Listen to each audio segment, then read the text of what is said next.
Hello and welcome. It's Saturday, September the 20th, 2025. My name is Rudolph Okonkwo. Welcome to Have Your Say 247. This is a program where we allow you to come on and have your say on issues that are in the news. And we want to hear your view. This show depends entirely on you participating.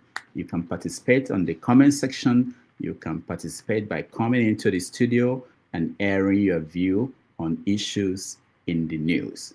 Of course, today, just like every other day, we have a lot of issues in the news that we want to talk about. I want to start with Fubara, the governor of Rivers State. He returned to his post again after serving his suspension from the emergency rule that President Bola Tinubu declared at the 6 months ago.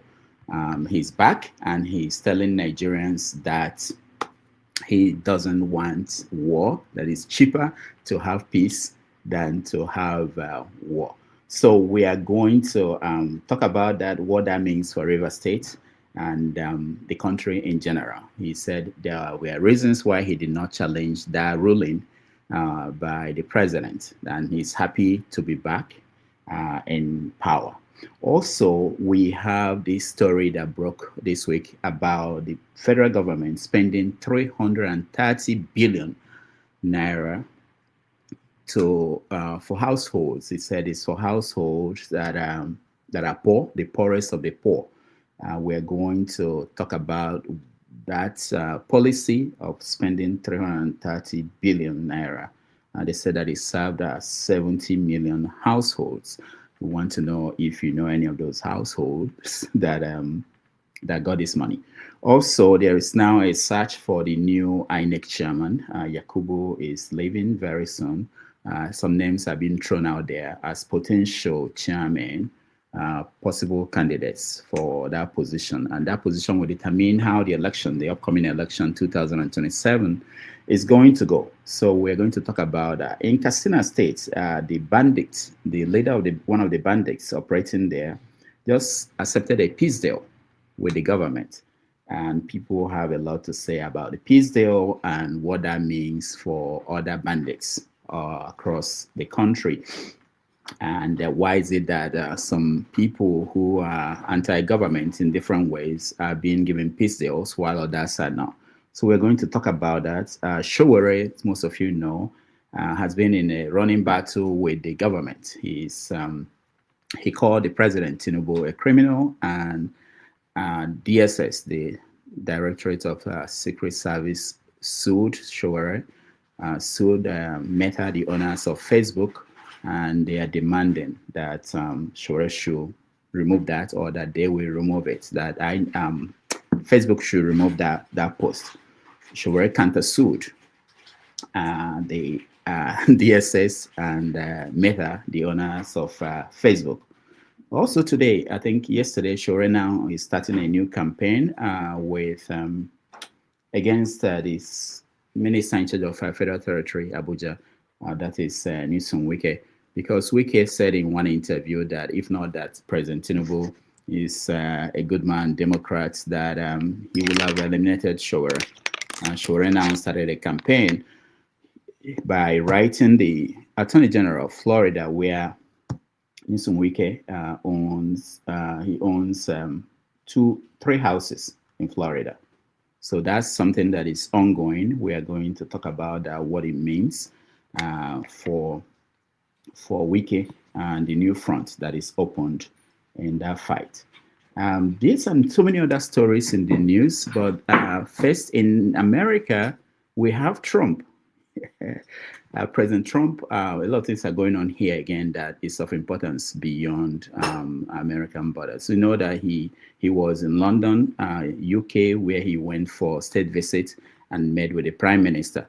But here, back at home, he's redefining free speech. Let's take a look. A lot of talk about free speech this week. Do you see a difference between cancel culture and consequence culture? I mean, your question's a little trick question. I'm a very strong person for free speech.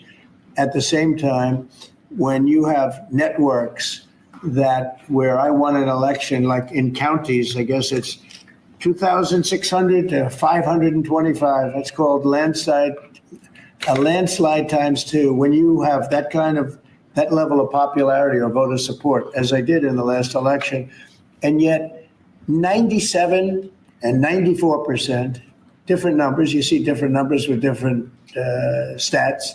But 97, 94, 95, 96% of the people are against me in the sense of the newscasts are against me. The stories are they said 97% bad. So they gave me 97. They'll take a great story and they'll make it bad. See, I think that's really illegal, personally. You can't have a free airwaves. You're getting free airwaves from the United States government, and you can't have that and say, and somebody that just won an election, and I had to go through this during the election. I think it's a miracle that I can win. When 97% of the stories on the networks are bad, or whatever it may be, whether it's 89, doesn't matter. It's a tremendous number. You know it, you report it all the time, and it changes. But when you have that kind of a negative reporting, fake negative reporting, when they take a great story and they make it into a bad story constantly, that's what they do. Look, 60 Minutes took Kamala's answer and they threw it out and they gave her a different answer so that she sounded competent.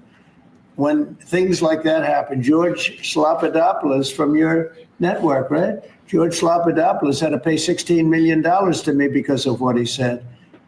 And that's ABC. You had to pay more than that. Your network had to pay more than that. So I think it's very sad. But I think that reporting has to be at least accurate to an extent. Again, when somebody is given 97% of the stories are bad about a person, that's no longer free speech. That's no longer, that's just cheating. And they cheat. And they become really members of the Democrat National Committee. That's what they are, the networks, in my opinion. They're just offshoots of the Democrat National Committee. Mr. President.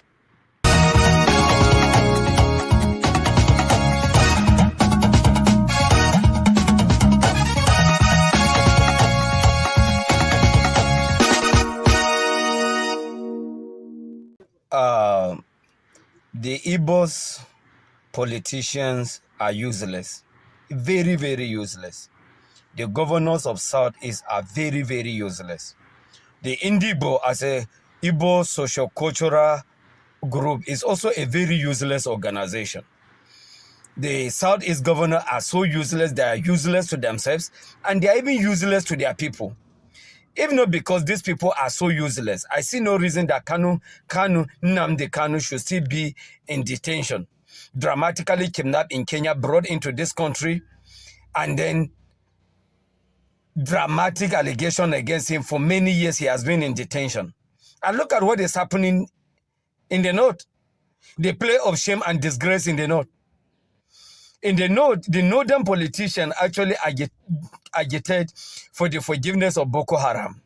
Boko Harams were forgiven, clothed, they were given money, clothes, and they were even fed with rice and chicken. And look at the recent disgrace and shame, the display of disgrace and shame of this country in Katsina. Just this week, where bandits and headers came with their ammunition, talking with tenacity and without any fear. With ammunitions, AK-47s, with ammunition, come for peace reconciliation. They were boastful and talking to Nigerians and federal government as if they were addressing school children. And yet Kanu is in detention. And somebody will not tell me that the Eastern governors are useless. Look, the South need to wake up. Oh. The South need to wake up. Because what the North is doing is actually is so dramatic and so disgustful and so is so shame and it's so disgusting to the extent that you ask either we have one country, we ask either we even have a constitution in this country. Do we have a constitutional authority in this country? different rules for different region and for different people. Nigeria is a joke.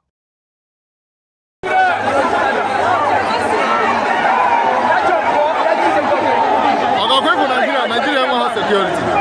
Okay, Can you imagine?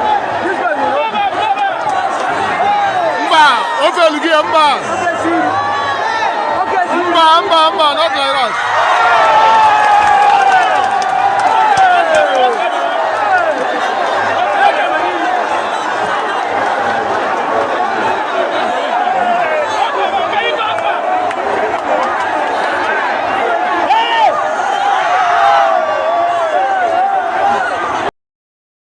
Was trying to reach. I don't know whether you have spoken with him.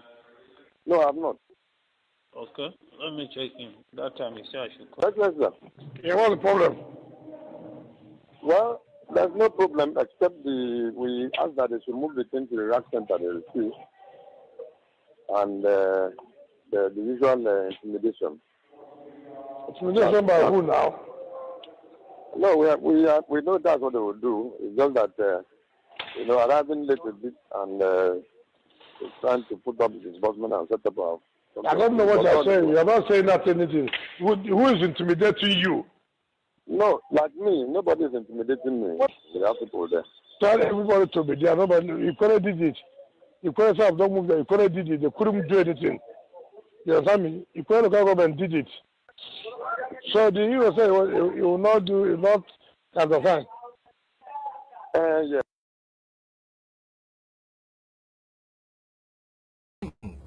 That we are afraid to stand up for our rights. Why would you they fear? Oh, we no one die. Mama dey house, Papa dey house. I want hammer. Huh? So now who won't come die now? And now who won't come fight for your own future? Now Jesus. Now Jesus. Shebi you done that for cross before. Sorry. Jesus ain't coming anytime soon. Not only for Nigeria, where he say people, they fear their government. They fear their leaders. Anywhere else in the world, for better country, na government, they fear the people. Oh. Yes. My people, the cocoa of the matter be say, anything you they fear, just remember say, that same thing they fear you too. It's only a question of who blinks first. Yes. Unakuku no say, we no fit continue like this anymore. Something gotta give. Okay, let's go down history lane. Fella talk. Na seeking dayo. Nobody kill him. Gani shout. Na seeking dayo. Nobody kill him. Even Ndande Kanu, they talking own.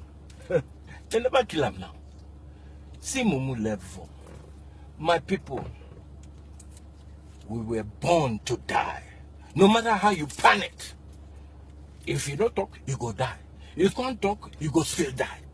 So, if we must die, why can't we die for something? After all, I'm the gas everywhere now. Me, Charlie Boy, they talk. I never die now. Waiting you want talk or do where people never talk or do before. We must overwhelm our enemies. If they no fear us, nothing go happen. No? So people, make we quick arrange ourselves. Because action time don't they reach. We must be ready to retrieve our future and our country. Because verily, verily, I say unto you, in fact, our mumu don't do, and they know. Tell Donald Trump his name is in the files. I have never spoken to President Trump about the Epstein files. Did you ever tell the Attorney General that Donald Trump's name is in the Epstein files? The Attorney General and I have had numerous discussions about the entirety of the Epstein files and the reviews conducted by our team. Did you tell the Attorney General that Donald Trump's name is in the Epstein files? And we have released where President Trump's name is in the Epstein files. It's a simple question. Did you tell the Attorney General that the President's name is in the Epstein files? During many conversations, that the Attorney General and I have had on the matter of Epstein. We have reviewed. The question is simple. Who did you tell the Attorney General that Donald Trump's name is in the Epstein files? Yes or no? Why don't you try spelling it out? Yes or no, Director? Use the alphabet. Yes or no? No. A, B, C, Director, D, E, F. it sounds like you don't want to tell us. Did you tell the Attorney General that Donald Trump's name was in the Epstein files? Why don't you try serving your constituency by focusing on reducing violent crime in this country and the number of pedophiles that are legally harbored in your sanctuary cities in California? I'll work with you on that. Regular order, Mr. Chairman. I'm the lawless gentleman from California. Did you tell the Attorney General that Donald Trump's name is in the Epstein files? The question has been asked and answered. You've not answered it, and we will take your evasiveness as a consciousness of guilt.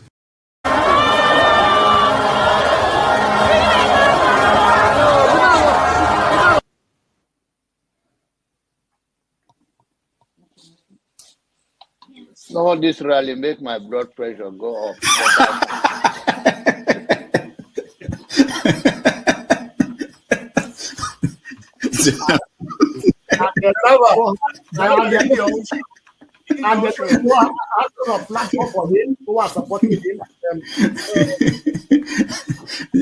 So you should get a filter sometimes, filter your thoughts before you say.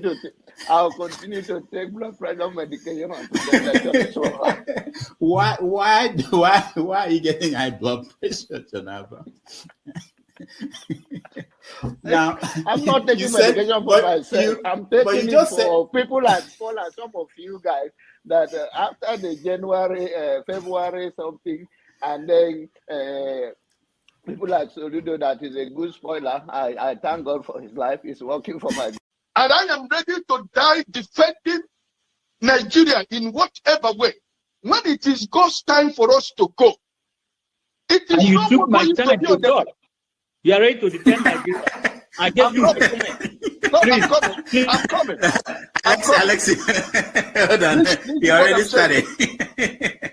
What I'm saying, defending Nigerians is this. I gave him my time, and he's using it to defend. No, sorry. I'm sorry. I hope that Nigeria wins. I'm never going to wish any president evil so that I can say I told you so. No, I won't wish them evil. I hope. You see, I'm not praying. There's no point. I can't pray for Nigeria to be fine. I only hope that Nigeria wins and Nigerians win. Because if you choose a dodgy doctor who has a dodgy record, who has, all sort of accusations leveled against him, to say this doctor, we think he's done this, or this doctor, this surgeon. Yes, he's a senior surgeon, he's the most whatever surgeon, but there are a lot of accusations leveled against him. If you choose him to operate on you, and you tell me to pray for you that it doesn't kill you surgery, what's the point? I can't pray. You might make it, you might not make it. My prayer won't change anything. So I hope Nigeria and Nigerians win during Tinubu's 4 years. Thank you. Thank you. Uncle, right? I have the right to address Showore the way I like. You don't know what Showore did to me. So learn to control your emotion, right?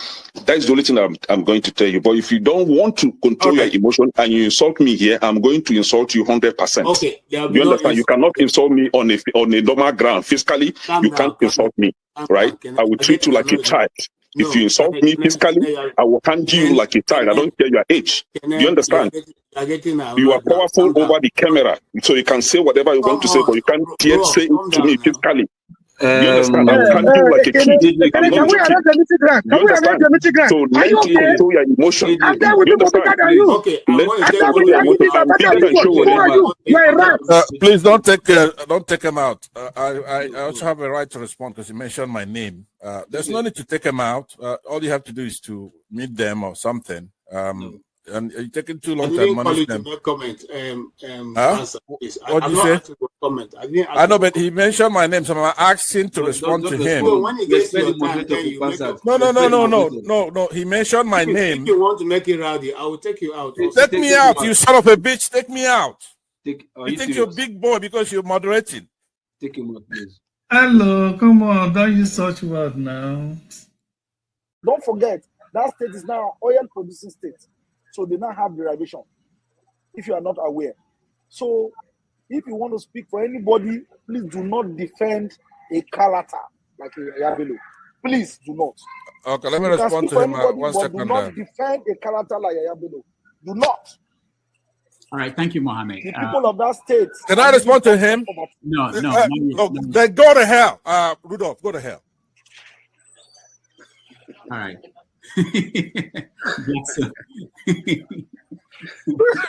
Rudolph, I've never seen this part of him before. Tinubu is a criminal, yes, of course, a categorical grade 1 criminal. The only person more criminal than Tinubu in Nigeria is probably Babangida. But he's a criminal, and is he fit for purpose? Absolutely not. Should Tinubu be the president of Nigeria? Categorical no. Is there a better option than him? That is subjective. So show me who he is.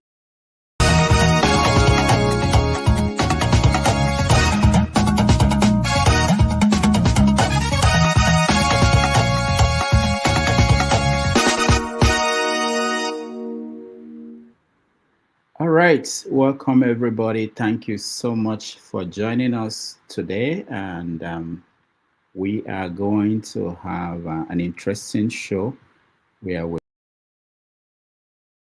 guided through videos and through some of the issues that you have been following all through the week.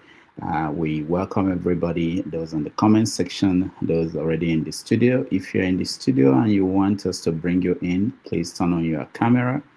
Let's have you as part of the conversation. All right, Mr. James, welcome.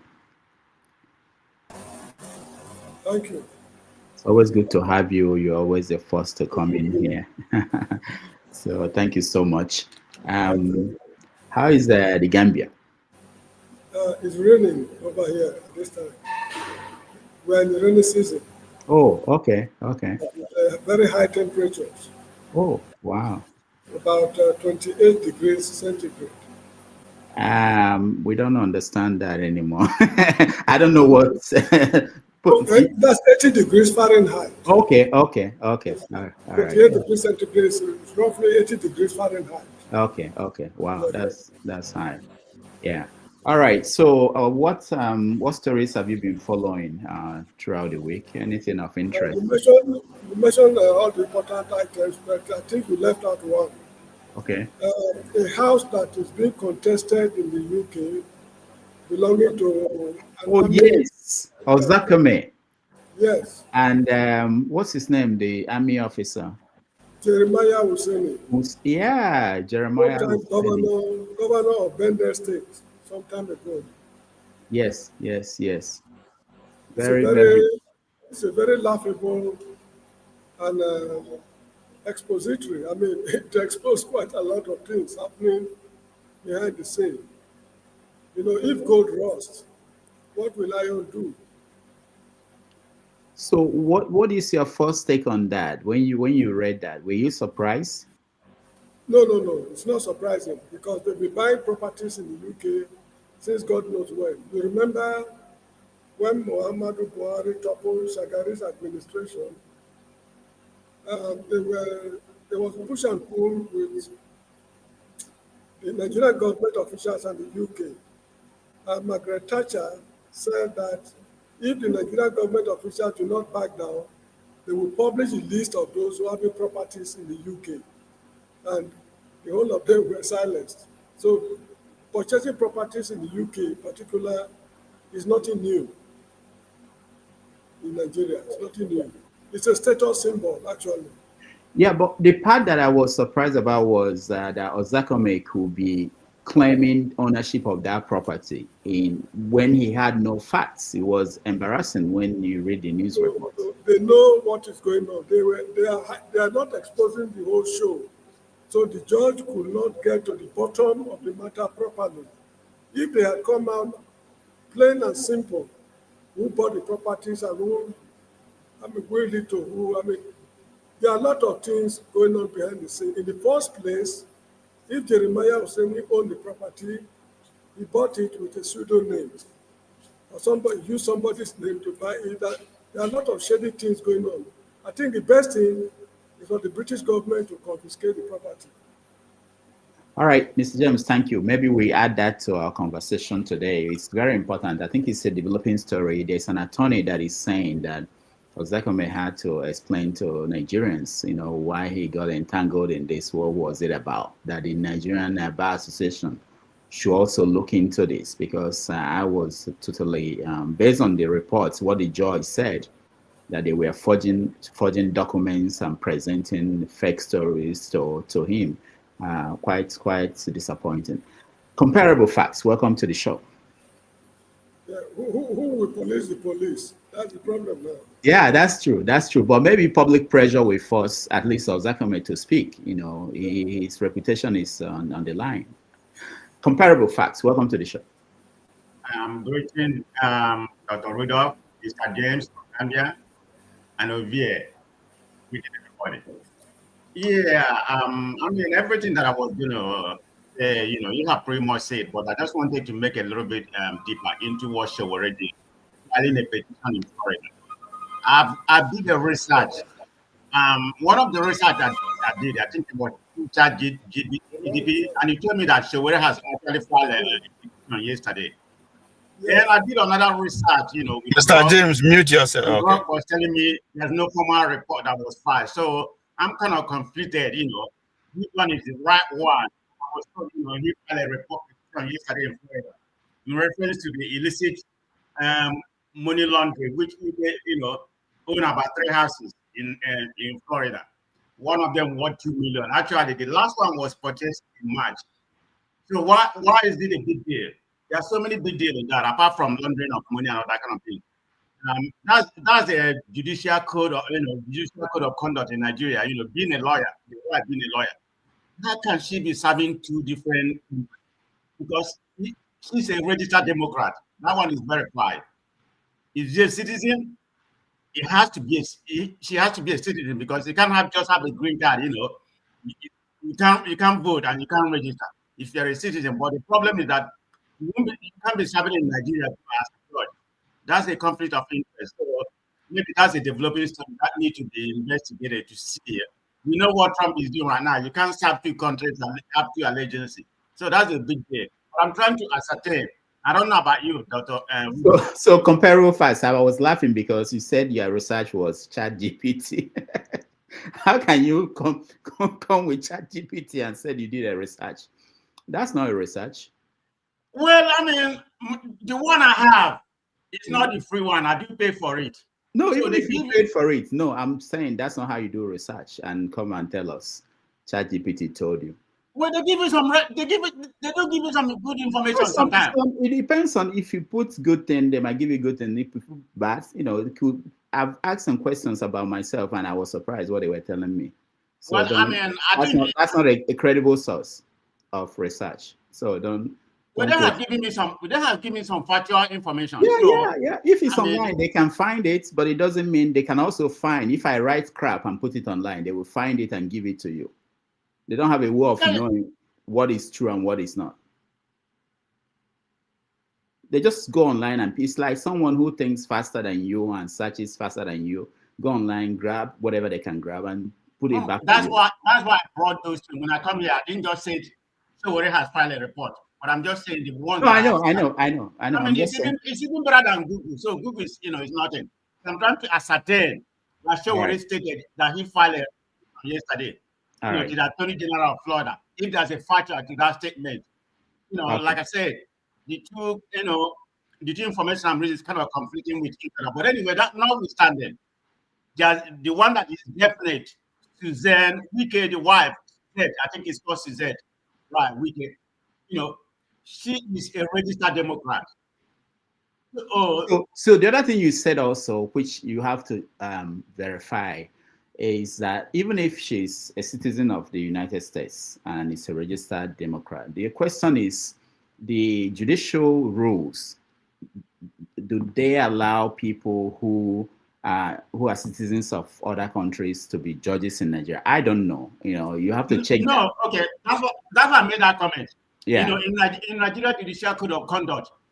The only thing I know is that you can be president if you are a citizen of another country or born in another, whatever. That's even being contested in courts. So because someone like former Senate President from Kwara State, Saraki, was born in the UK, And you can't stop Saraki from being president of Nigeria because he was born in the UK when both parents are from Nigeria. I don't know. It's a complex thing, but anyway, you have to check that before we can say.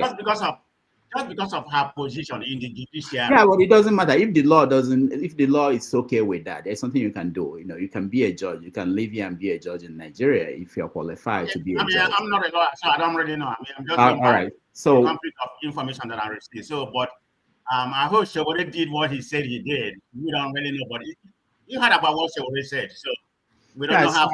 I saw his tweet and other things. Yeah, but the fact that it's being discussed, we make Wike to be worried. If I think he will be worried. Okay. Oh, it's not the bombshell, the video that Wike was talking about how I played it a few minutes ago. Oh, you did? Yeah. All right. That's what I have right now. But that's an old video. You have to know that's also an old video. All right. Ovie, welcome to the show. No, thank you. If not all, maybe, well, as you say, aside the president, 99% of our elected officials would do our citizenship. If not to America, to UK, to Ghana, to Niger, to so. I don't understand why that's very. You don't need to go to ChatGPT, and all search engines use AI. As far as of today, all search engine, either Google, all of them use AI. So, just like Dr. Damage says, just because you think very fast doesn't mean they are always on point. And Dr. Damage, you say you are surprised that my uncle, his acumen, is a culprit. I mean, no, it was. I wasn't saying he was that he's clean. No, that the name even come up. My surprise was the elementary nature of the story they were telling to a judge in the UK. If you want to participate in something fraudulent, at least make it sound intelligent. I'm totally disappointed. You all those men, all of them just feel that the same. So the one and two, they help themselves. So if you know they done and one with them, you could see on TV every day. So that's why I say you two are the suspect. The suspicion will be say I know they see you for the big stage. So that's why I say okay, I go agree say you are not holding small power. They never give you small power, then you hold, then you keep our secret yet. By the time you don't appear for Arise channels, all I'll say Utilo. It's no longer with us. But because I think there's a story that I just wrote by under the radar, which is the Tinubu government are celebrating the fact that they have reached 70 million people already. I mentioned it at the beginning. I believe I mentioned it. Yeah. 70 million people received 330 billion naira. Right. It's actually a major story. And it's going to be in three stages. So some don't collect 2, some don't collect 1, some don't collect. Yeah, it should be in 3 stages. So there's a lawyer sued that they should publish the list of all the people who got that money. We should know it's our money.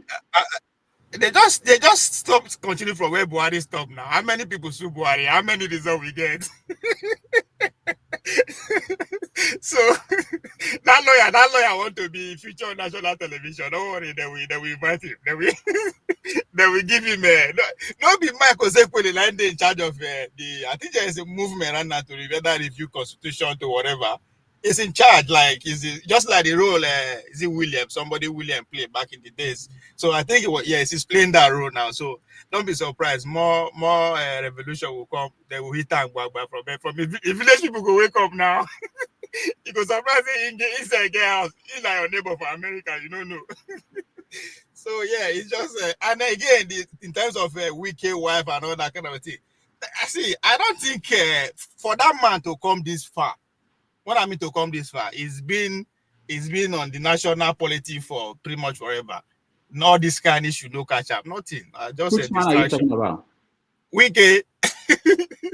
Wike the president now. He has not been on the national stage forever. I mean, I know he was a junior minister, but he don't they get a political enemy from day one. He don't they contest now. They contest as chairman. So he don't they get enemy from day one. They don't get that. Just like the Tinubu drug story. Now, since when he started, they begin attacking with the drug story now. But all of a sudden, everybody is in annuity. So if you never get all those wire, you're going to be very, especially now if you say now then they share us rock in the state of boys quarter for the main house. So it's and it's played a very vital role, whether I like it or not. The question I always ask is that now, Dr. Dameji and everybody else, assuming Wike is not in the picture, who would have been the best person to play the role Wike is playing for this government today? Because he's absorbing a lot of attention away from the main man himself. So who would have played that role if to say Wike no do? So that's why I say, yeah. That's interesting thing you said. There was a cartoon in I think it was published by Business Day today or yesterday. I'll find it and I will show that. Essentially saying that the government is depending on distractions, and they encourage more of that to distractions to get Nigerians to find something to talk about instead of dealing with serious issues facing the country. Yeah. So the ideas of VDM, Bobrisky, all those things. That's why they allow them to just flourish now. They are necessary distraction. All right. Let me mention once you begin trespass, begin talking about the real issue, then they'll take you off air. Talking about what you're talking about in terms of what Trump is trying to do to pan speech and all that kind of stuff. Okay, let's talk about I just want to mention that in Anambra State, the drama between Soludo and all the competitors is still going on. But there is something else that happened. Ebukobi, one of those church leaders, is calls himself evangelist. Also, he built what they call the first in the Southeast free psychiatric hospital in Anambra State, built by Ebuka Obi. I criticize the man. I think he's one of those men of God. But this is significant for me because they used to chain people who have mental health issues under the churches and cane them and mistreat them. For him to build a hospital, I don't know how the kind of hospital it is, whether it's real or good, but it tells me that they are recognizing something, that these are not people you should just stab and put in a place and cane and pray until they are healed. They are recognizing that they need professional, real help. Okay, so it's something I think is important in terms of our understanding of mental illness in Nigeria. Before we start the show properly and start having our conversation. All right, so you don't forgive her now. All is no. I'm more interested in knowing more. I want to know more, okay. But it's also an indication that they are beginning to acknowledge that all those things they do. Because I can tell you, in so many parts of Nigeria today, if you go to churches, basement of some churches or miracle room or some mosque, they have people they chant and they are trying to cure their mental illness. But for this man to decide to build a hospital, it's something. It shows us.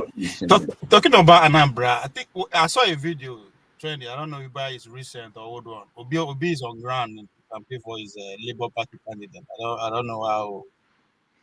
Oh, I don't know. I don't even know what Obi is doing. But we can look into that. Let me play this video because it's very connected to what we're talking about.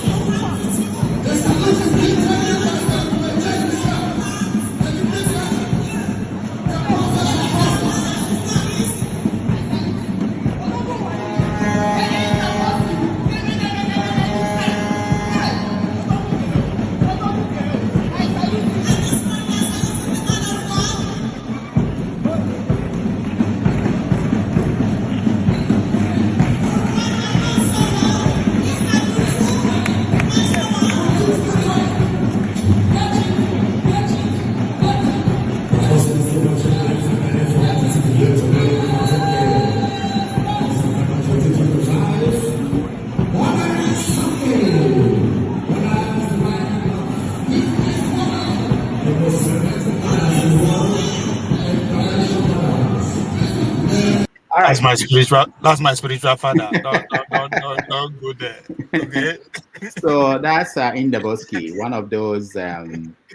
one of those characters in the Nigerian scene, entertaining people, because I think it's more like entertainment at this point. Now, Dr. Dameji, does it need to be psychiatrically checked, or you need to be? Yeah, that hospital they built, I'm still going to look into that to make sure they have doctors, real doctors, and recommend people that should be taken there.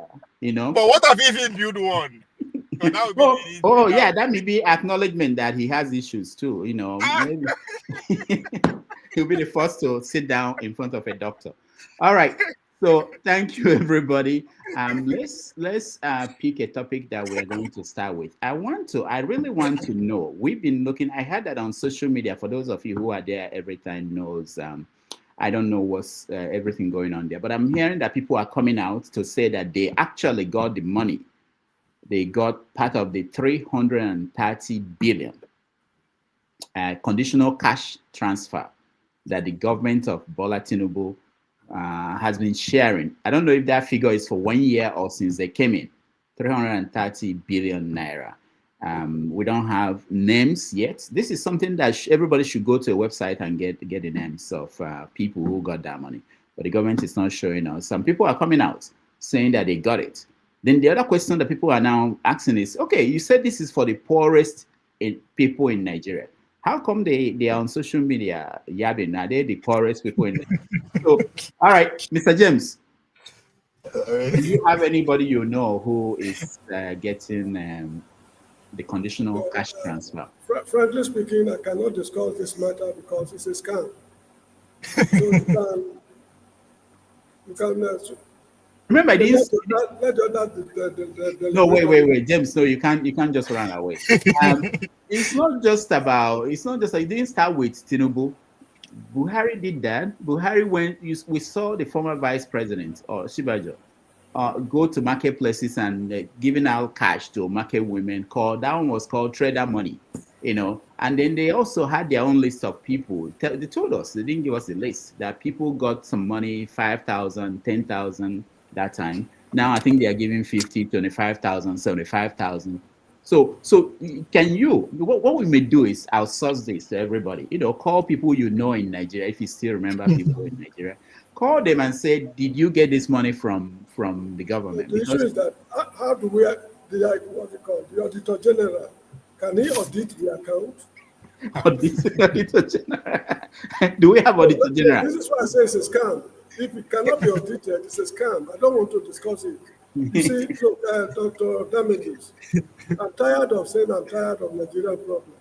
Now, James, no, Mr. James, no, you ran away from America. James, I wanted to say that. James, when we talk about America, you say you want to talk about Nigeria. We are talking about Nigeria. You're running away from Nigeria. The issue is this. In the past, what is happening in the country is enough for the military to take over the government. We are not advocating military, we are not calling for military rule anymore. So we should behave responsibly. This is the point I'm making. I mean, what register did they use to administer the money? We are not documented. I don't have a national ID card. Even those who have national ID card, are they genuine ID cards? That's another thing. Nothing is computerized in the country. You just come and quote figures. Look, my man, we should try to be serious. We should behave like responsible members of the human race. That's how I see it. Let the other people comment on it, please. Thank you, James. We hear you properly and we hear you well. The comparable facts. Do you have the facts about who got the money, how many, where are they? Not the one that ChatGPT is giving you. Or maybe you can ask ChatGPT. People say I'm putting down ChatGPT. I'm not putting it down. I know it gives you some accurate information sometimes, sometimes fake, but I'm just saying that it's not research. Question is that do I have the fact about people getting the money? When I first heard about this 3 days ago, I called some family members in Nigeria that work in our business, the business. So one of the guys was supposed to be going to the village this week. And I think he left this morning. So I asked, said, please, can you do a research in the village? The village is close to the water, after Nazareth or whatever. Most of you are familiar with the water anyway. So he's supposed to be giving me information because we're going to talk tomorrow. So when I come tomorrow, I will give you, because he's supposed to be talking to the poorest of the poor. I mean, they have a job, so they didn't get that money. Because I asked him, I said, do you know anybody that has gotten 3-point-something billion, that they get? He said no. But he's supposed to be going village, today. Actually, he's already in the village right now. So I'll be discussing with him, Sunday morning. When I come, I will tell you what he said. But in my opinion, those people that is I'm not saying maybe they didn't receive money, but actually the people that come out and say they receive the money, they're on social media, right? And they have money. So they can't be the poorest of the poor. Okay? So that's a political party people that come on, try to legitimize this money. So let's get that part. That's what it was. The people that are coming to TV to say they get the money, no, they are not the one that the money was meant for. But like Mr. James said, everything is a scam. Yeah, I mean, I can't just, in my opinion, maybe some people actually got it, but it may not be, maybe about 1/3 of that money, but most of the money has been gone, owned by Nigerian, the people they get to do it. But Tinubu government, he rule by propaganda, that's the way they rule. All right, yeah. Thank you, Comparable Facts. Ovie. Yes, somebody said Mr. James is seriously serious. I understand Mr. James' pain, but Mr. J, you know why this is actually serious? Because this is the money that we took as a loan from IMF. They gave us that loan with, to pay back with some interest. Now, 2 years on, nothing has been done. So if you remember, a couple of weeks ago, I brought it out here that when Okonjo-Iweala visited, it's part of the issue that brought up, even though media was silent about it, that it's that time you reach out to, those, the vulnerable ones. Those are their own language. So it's serious because that money, if, just as Dr. Lamiji put it, if it's not going to anybody, it's going to go towards the campaign. That's not for sure. That's billions. Easy. But two, Dr. Damiji, I am surprised that you are asking, because the truth is that I keep saying, with our political conscience, we live in a different world from those people. They don't know us, we don't know them. That's why when you go to Nigeria, you only go Kano. You didn't go to Chibok.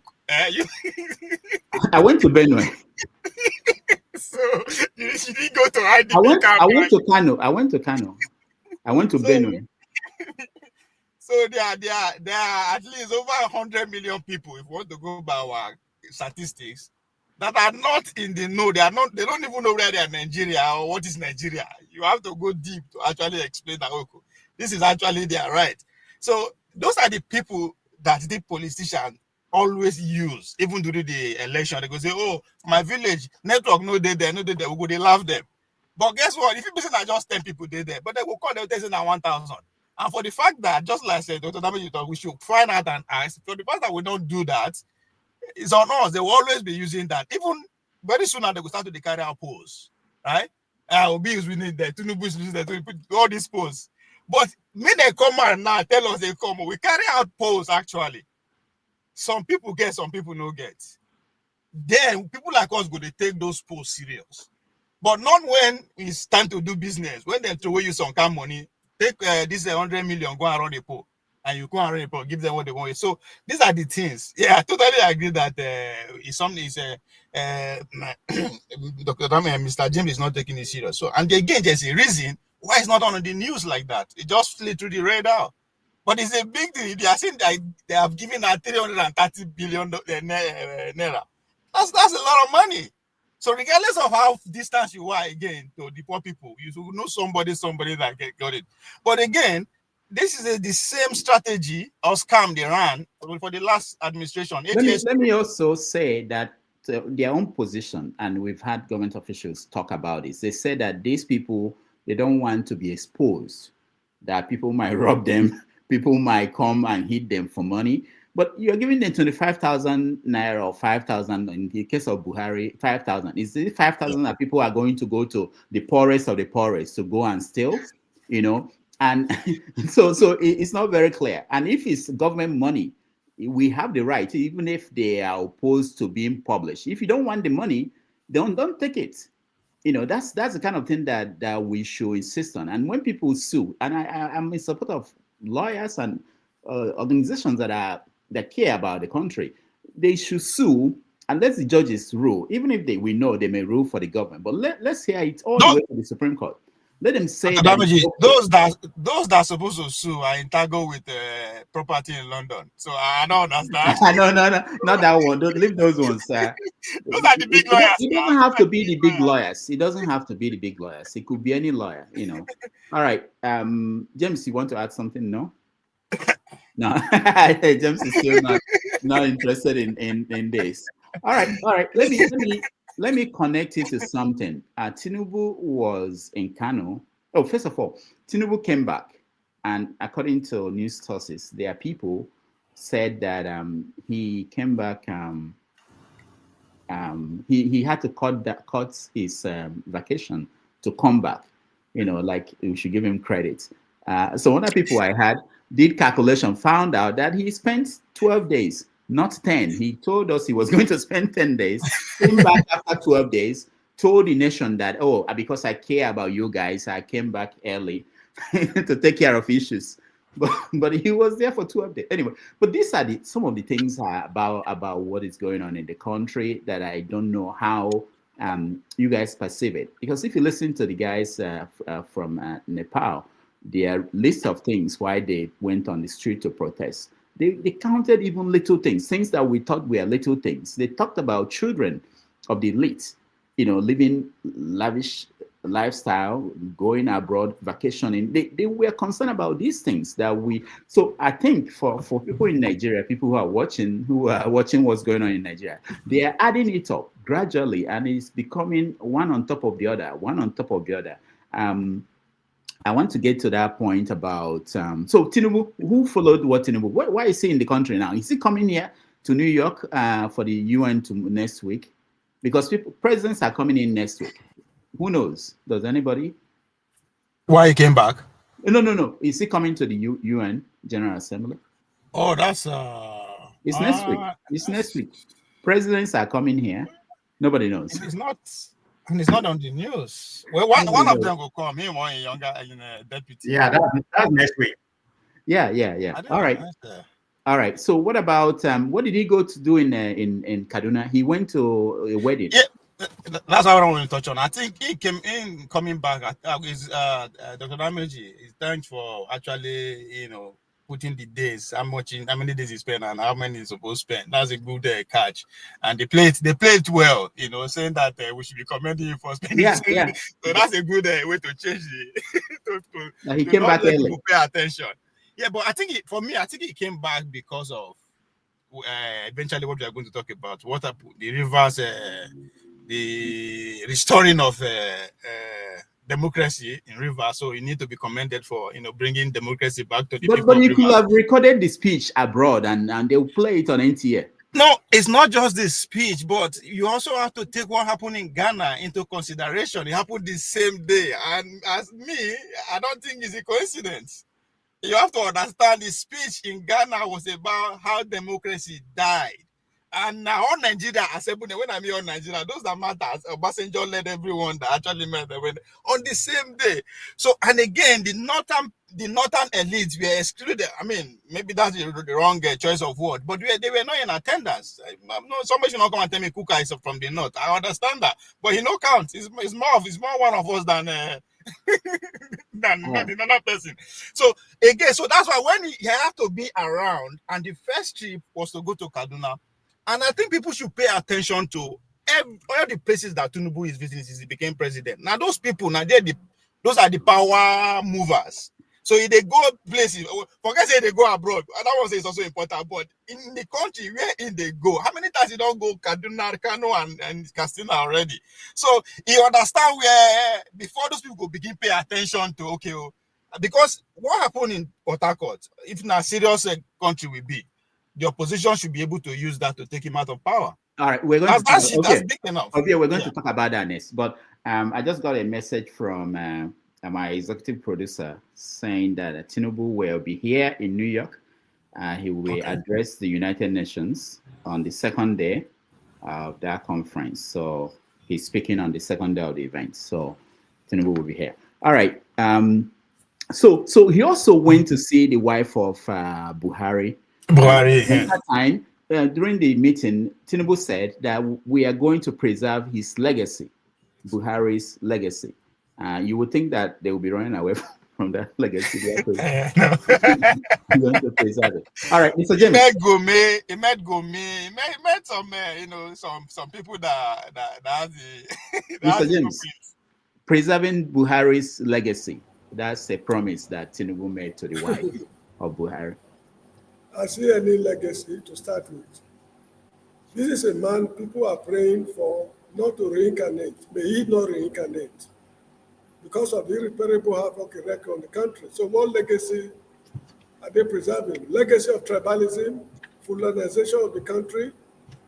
Anyway, it's just mere political talk because those who have actually laid down their lives for the country, those who died during the Civil War, on the Biafran side, on the federal government side, have they preserved their legacy? Do they take care of their families they left behind? Civil rights activists who laid down their lives during Moshood Abiola's time. So these are just mere political talks people should take with a pinch of salt. That is how I see it. All right, comparable facts. Comparable facts. It's another program. It's another show, I think. So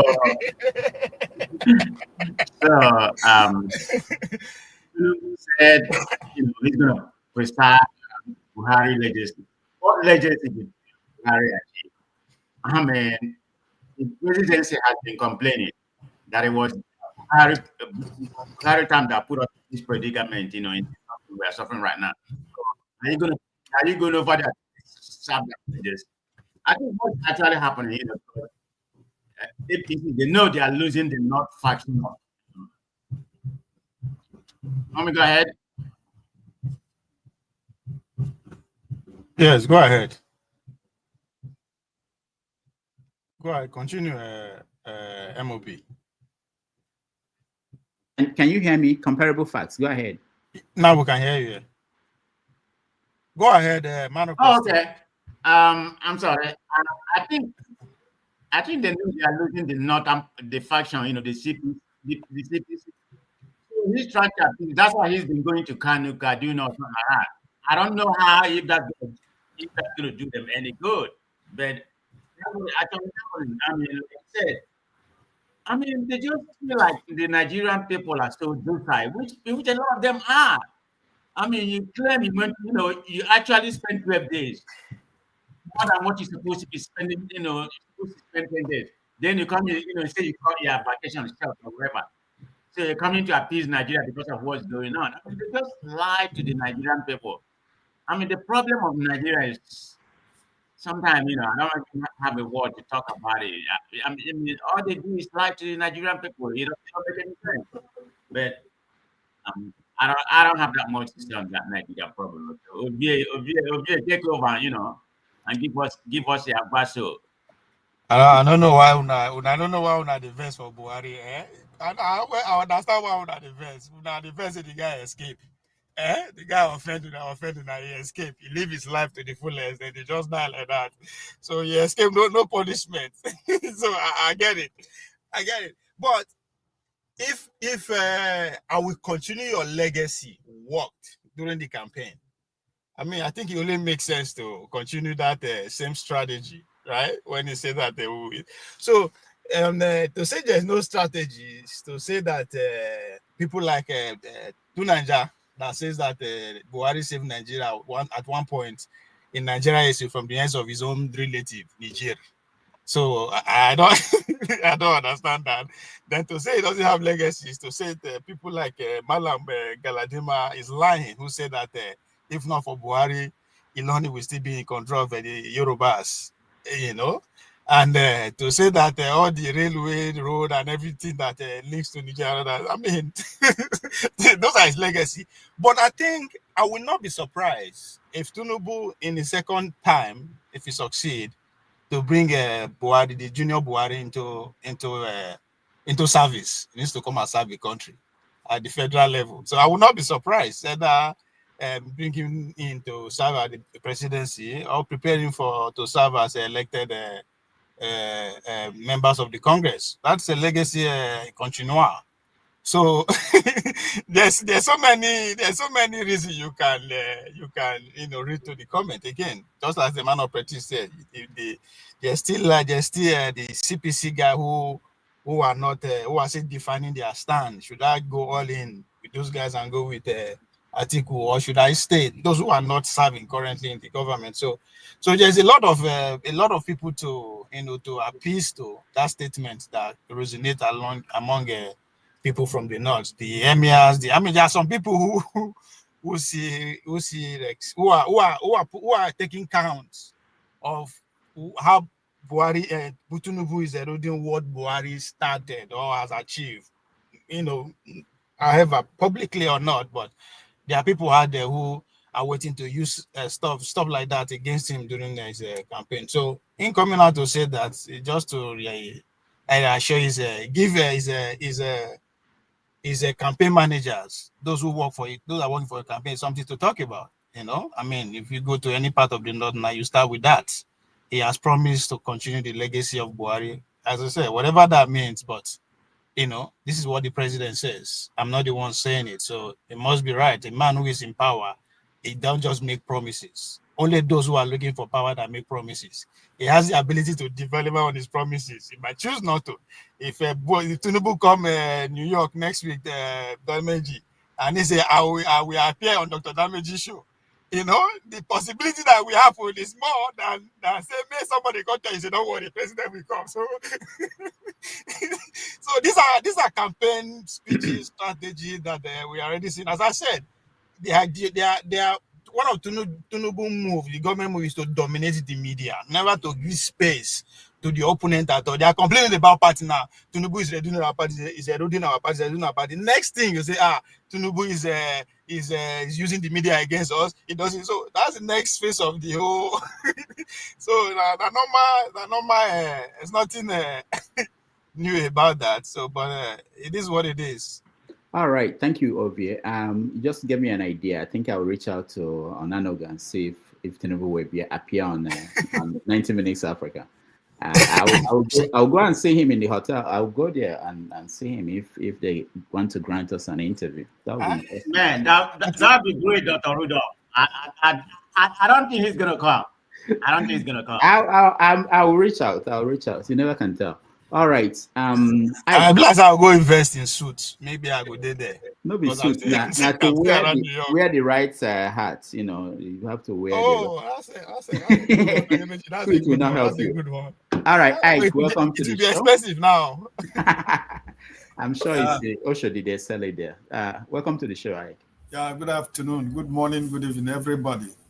Obobolo 2028 and may your days be long, sir. Comparable facts, my brother, Mr. James. I throw a salute. Yeah, Dr. Rudolph, good afternoon. Where are we? So we've been talking about Tinubu returning back from France and made some moves in Nigeria, then coming to New York next week. Okay. Yeah. And then, of course, we mentioned at the beginning, I think we talked about the people that got money. They spent 330 billion of your money, billion naira of your money, giving it to the poorest of Nigerian citizens and 70 million households. All those people, Ike, that you've been sending money to in Nigeria, maybe they've been receiving money from Tinubu. They didn't tell you. Did you check? You know, it's funny that we live in a banana country called Nigeria, you know, where the government of the day will come out and give you figures and big people will run with it. In this your platform, Dr. Damages, any other platform I have opportunity to go, I've always said, these people that are receiving this money, are they spirit? Are they not Nigerians? Has anybody come out to tell you he got this money that they claim that they are giving people? Nobody has, as long as I know, Dr. Damages, I am making that inquiry, I am making that investigation. To be honest with you, I've never seen one single person who said that all this money, billions and billions, they're saying they're giving to people. I've never seen any Nigerian who said that he has received this money. We only see it on the pages of newspapers. We see them on national televisions. We see them online, you know. So I believe that, you know, the money they claim Nigerians, they are sharing it among themselves because the so-called common Nigerians are the people who are causing the government in the street, at least, if nothing else, in Lagos State. But they said that those Nigerians, they don't want people to start hitting them for money, coming to rob them. That's why they don't want their names out there. And they don't want people like you to stop sending them money. If you know that they are getting money from, you know, that's what the government is saying. Okay, they don't want them to rob them, but they are robbing the national cake. The people who are the robbers, between the people that they say that they give the money that they're afraid that people will not come and rob them, and they themselves, who are the robbers in Nigeria, who are the criminals, who are the armed robbers in Nigeria? The common people, they say they don't want them to be robbed, right? So, you know, I think Nigerians are wiser now, Dr. Damages. You know, this government for 2 years they've exposed themselves to the point that there has never been anything that they tell you that they said they did that you can find out that at the end of the day it is completely done. Everything is all about, you know, propaganda, and any government that you know works and wake up and sleep with propaganda, at the end of the day the result will show, and the result is showing everywhere. So to be honest with you, if these people, all this money they're saying they're giving to Nigeria, like as you said, if this money is getting to the people, the right people, I don't think me and you will be sending money to Nigeria, right? So even in Lagos State, where he comes from, have you seen anybody, you that are an investigative journalist or you that are a journalist, have you seen anybody in Lagos who told you that he has got this money? They're claiming that they're sharing or they're giving to people. You know, so it is funny that this is where we are as a country, right? You live in America. The social, what do you call it? The money that people used to get in America. What do you call it again, Dr. Damages? Oh, you mean there are many. There's social security. There is unemployment check. Unemployment check. Say that's where I'm coming from. Are you telling me that people who get 1,000, 2,000, 4,000, it is known? People know the people who got the money. Why is it that in our own country we don't know the people that are getting the money? America, when people get unemployment check, when there is cost of living, the government will provide some money for families, for less privileged families. You see people getting what they are saying. Even the ones that they have to go to the supermarket to get things from the supermarket, you see it on television. You live among those people. In our own country, are we living among the spirit? We are living among human beings. How many people do you know that have told you that they have got this money? That's my point. So it's all about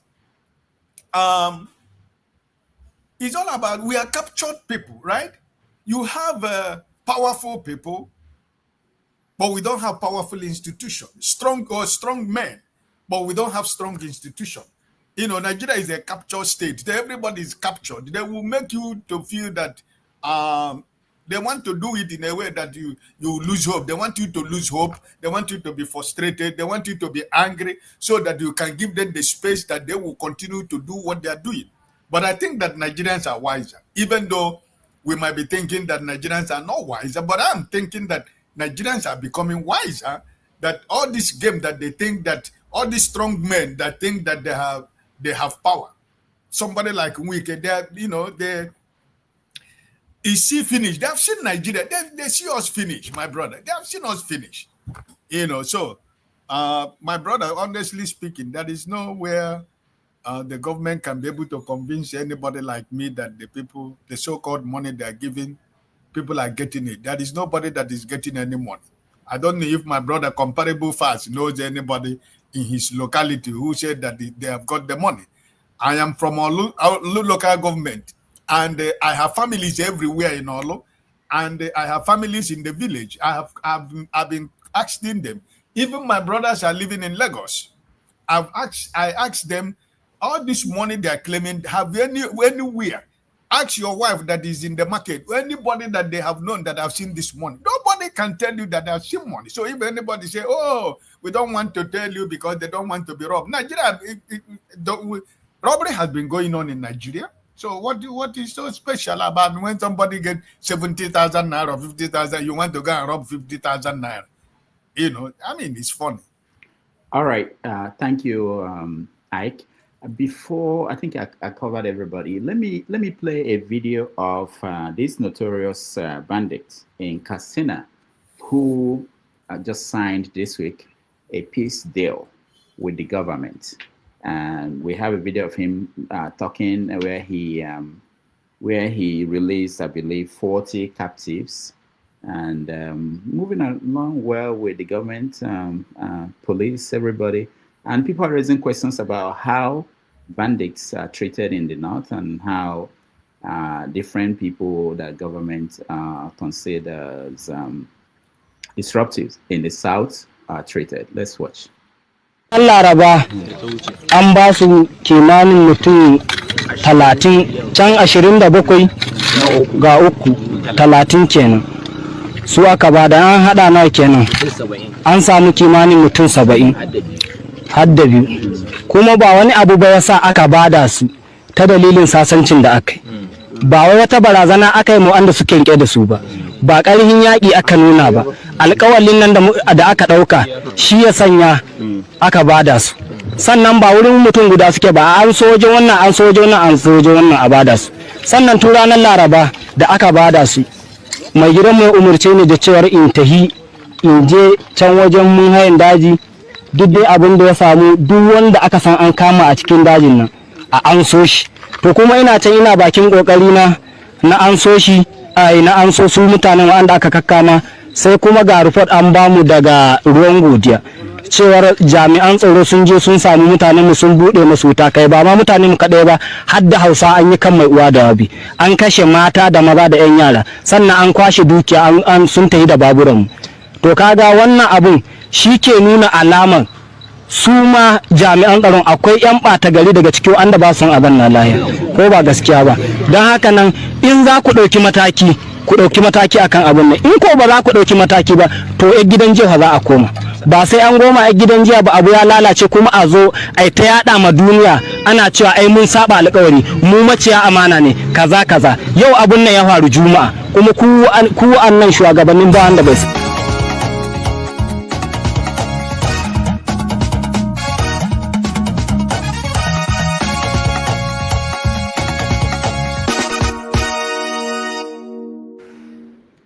All right, it's good that we have two people here who speak, at least two people who speak Hausa, Ovie and Ike. I believe Ike, you speak Hausa a little bit. Can Ovie, can you tell us what he's saying?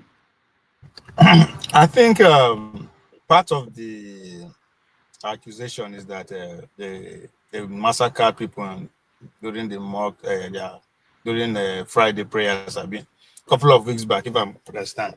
So part of the story he was telling is that when there was an agreement between them and the authority to free the people in their possession, so they went on their way to go and report to their own commander that this is the agreement and all that. On getting before they even get there, they got the news that the Nigerian military have invaded their community and killed some of their members and community members in the mosques. So that's why they retaliated. And again, I think we all know where all these things started killing and all that. Regardless of how they want to paint the story. But the question you started with, why the way they are being treated and the way other people are being treated, I think we should also understand that these people, they are politically inclined. What do I mean by that? The relationship between them and their immediate leader is very tight. Forget anything where they go come for TV, they talk, or the governor, that. No. There's a very strong relationship between the two of them. So they challenge whatever their grievances through those local people. Him standing there with all those things. The reason why military people know feel better is because the local authority are behind them. Let's face it. If any of these agitators in the south come out in the east, appear in any of the states, who go first give on to the authority? Nobody governor of the state, in order to please the higher authority. So we should understand that differences, right? I'm not saying it's a good thing they have a relationship with them, but that is what is happening. That's what is happening. So if you just, as in they there, so make them go kill them. Now the leaders of that community will come after you first, come after the Nigerian authority first. Started from the highest authority, the Sudans, to the local government council. Good or bad, I'm not saying that is a good thing, but that's exactly what is happening. But it's different from our own side. My governor let me ask you a question, Olivier. Hand over those people. Why are they different from the other part of the country? That's why I say they are politically inclined. When we say politics is local, that's what it means. If you go Abuja, go they shout, nobody go answer you. Send your local government representatives, they no go listen to it. If you no answer them, that's why people like Abari get some respect, because he speaks out, regardless of the consequences. Right? When they see the authority from the north coming at the light of Gumi, the Black Dot, people who are serving come out and speak to say, come, these people are our people, we know them, we visit them. What does that mean? You understand how many people, even when Obi was running for presidency, they denied he never had a conversation with those people before. So what message are you passing across? If your leaders cannot stand behind, regardless of what you do, regardless, to the headers in the house should bear me witness. You go in now our picking be this. Yes, it is now our person be this. You are not absorbing of wrongdoing. You understand? But because there's a reason why it's misbehaving. If you think that person is misbehaving, there is a reason. Of course, the reason might not be acceptable. But we cannot deny these two things. There's a relationship between those people and their leaders that is cordial, either broadly or underground, while it's lacking on the other side of the argument. All right, Ovie, thank you. Let's go to Ike. Ike, what is your take? Do you what do you take of what he was saying and the way he's being treated? Coming out in public with the media, and I believe security agencies are here watching him with the guns and everything, and his people are there. What do you make of that? Dr. Damages, I think it has been proven beyond every reasonable doubt that the government in power is accomplice to the insecurity in Nigeria. So it's not something that is hidden. Like my brother Ovie was saying, the governors of all the whole northern state are accomplice to the crime that is going on in the north. All the whole political leaders in the north are involved. They are involved with all these people. If the local people where they operate feel that they are protecting them. So like Ovie said, if you go after them, it is the local people that will come after you. So automatically, that's why I am telling you that all this money that is being invested in the issue of security by the Nigerian Army, Nigerian Navy, and all those things are cock and bull stories, because they know where these people are. If they want these people today, they're going to get all of them where they are. They know because they are accomplice to it. They are aiding and abetting in the corruption that is going on in government. They are using these people, to manufacture all this corruption that they are perpetuating on the innocent Nigerians, all in the name of fighting insecurity. They are not fighting anything. So it has been proven by every reasonable doubt that the government of Nigeria is complicit to the insecurity in Nigeria. The state government of all those states where we have all these things, they are complicit to it, and that's why Ovie said something, which is true. If people that if the so-called IPOB, for example, if there is a military of IPOB and they come out like this, it is the government of the state where they operate who hand them over to the government, to the people on the top, because they want to prove to their masters that they are doing the right thing. But why these people are protecting their own, and we are handing over our own? So it is the politics that is in Nigeria. So if everybody who is an honest Nigerian tell you that the government of the day are not complicit to the crime that is in Nigeria, the insecurity in Nigeria, they are not trying to be honest with you, because it has been proven by so many people who have been in that circle, who has been in the security expert, who has participated in trying to curb this insecurity, those who has played an important role, they have come out completely to convince Nigerians that this government is accomplice to the crime. So you cannot fight this insecurity, because they are the people that are sponsoring the insecurity, because with the insecurity, they continue to steal the money, they continue to steal the property of the state, they continue to amass wealth, they continue to prepare themselves for the next election using the so-called insecurity and getting money from east, west, north, and south everywhere, and continue to use those people to, to propagate their political ambition for next 4 years. So my brother, Dr. Damages, the issue of this thing, are you surprised? It's Nigeria. This is your country, Nigeria. We have a two-country in Nigeria. Most people from the north are untouchable, but the people in the south, you can get them anywhere. I was just looking at my phone now. I see where the governor of Edo State, they are demolishing houses. They say it is the house of courtish people. You understand? They are demolishing houses built by millions of people with people. If you know that they are using a house to go to do courtesy, go into the house, arrest the man who owns the house or the people you see, take the things that they are using for courtesy, take it away from the house. Why demolishing the house? If you demolish the house, has it stopped the courtesy in Edo State? No. Because I don't see the benefit of demolishing houses. Arrest the people that are the culprit of the court. Get them arrested. Leave the houses, leave the properties of people. All right. Thank you. You reminded me of so many things with your take on this.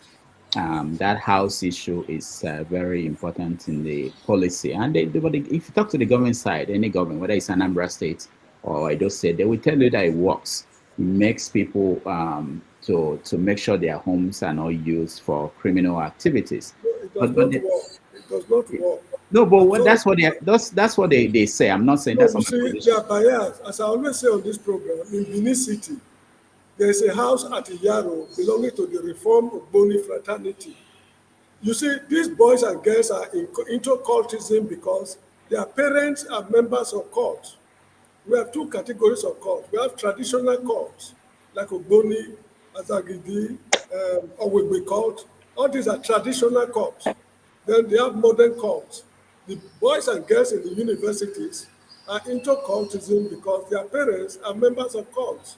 And if Akpbio is serious, he should go to Iyaro in Benin City to demolish that building that is so conspicuous, belonging to the Ogboni fraternity. That building has been there maybe before I was born. You get the point I'm making? They should stop being biased, destroy people's properties unnecessarily. All right. Thank you, James. I think comparable facts. Did I miss? I think I missed you. You're here to speak on this. Yeah, I'm here to speak. My turn. Oh, okay. Sorry, Dr. Damages, 1 second. Ovie, tell me true or false. The deputy governor of Edo State is a member of Curtis. Is he not? Your deputy governor is the head, even the head of one of the Curtis in Edo State. What is your deputy governor? Why has the law not? Why has not the law? Why is he still the deputy governor of Edo State? Why is he still in government? And you are pursuing the people that are practicing courtesy. Therefore, they should demolish the state house. All right. Hold on. I don't want us to go far from the topic. Okay, we can revisit this, but let's weigh in on the security, the bandit that was that negotiated a peace deal and is seen on camera armed. Okay. I wanted to know where in the world do we have something like that happening, where somebody who the military declared one of the most wanted Nigerians now out there with guns and talking to the media with security men there. Okay, go ahead, Mr. James, after you. Well, this thing is a very serious matter. The federal government is taking so lightly. Now, it is clear that those in power are in league with with the terrorists. Look at Republic of Somalia. When Siad Barre of Somalia was overthrown, the country was wayward. Terrorists took over the country. Then the Americans, they sent their troops there for peacekeeping. And the troops were killed and dragged along the streets. The Americans descended heavily on the government of Somalia. Until tomorrow, they have not recovered from what the Americans are wrecking on them. Look at Osama bin Laden. For being in league with Afghanistan, we all know the price Afghanistan paid. There was a time in Nigeria, there was a boy they called Mutalab, who nearly blew up a plane. And he was, he did not succeed. He was jailed for life or something like that in America. If he had succeeded in blowing up that plane, and it is revealed that a Nigerian did it, you can imagine the price Nigeria will pay for that action. These boys and girls, they are pampering in Nigeria as terrorists. It's just a question of time. It will backfire. And probably, who knows, that will lead to the breakup of the country. This is how I see it. All right, thank you, Mr. James. Let's hear comparable facts. Yeah, Dr. Damage, I think we have seen this move several times about the impunity of these terrorists have, when they commit crime, they're able to come out in public. So, it's evidence. That is definitely, true. They have been protected by the northern politicians. They are complicit whatever is going on here. Have you ever asked why, nothing has happened? The situation has not subsided, I think about 19 people here somewhere, or 9 they are opening the figure they gave. Are still in captivity. They have not been rescued. This is something that happened decades ago. So, nothing is, I don't see any result coming out from that. Imagine this kind of thing happening in the sad period. I think even the government, the present government, is all about politics. It's not going to do anything about it. Or let it happen to somewhere in the southeast or the south or wherever.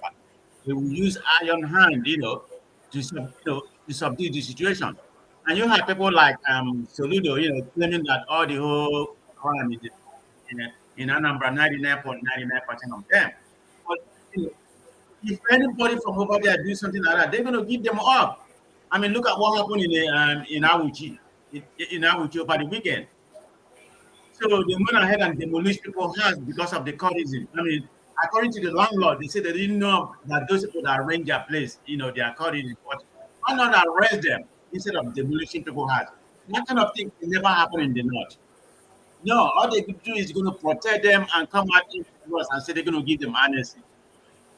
This is just going to keep going on forever, and there's no resolution in the bottom line. They have been accomplished. Whatever is going on, it's all politics. That's what's actually going. So, I don't see any solution to that, because when you have people accomplished to whatever is going on, solution is very, very scarce, in my opinion.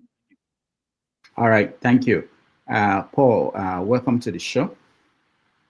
Thank you, Doctor, and good morning.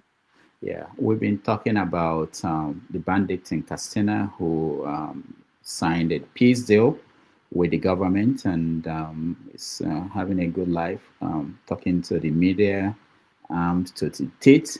And we're trying to say that we don't see things like this when in the southern part of the country. Why is that? So start from there.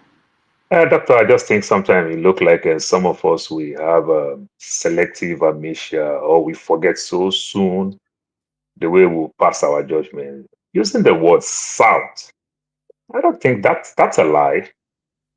There is somebody called Ateketon. He's a king today. He was a leader. They compensate him and they bring him part of the fold.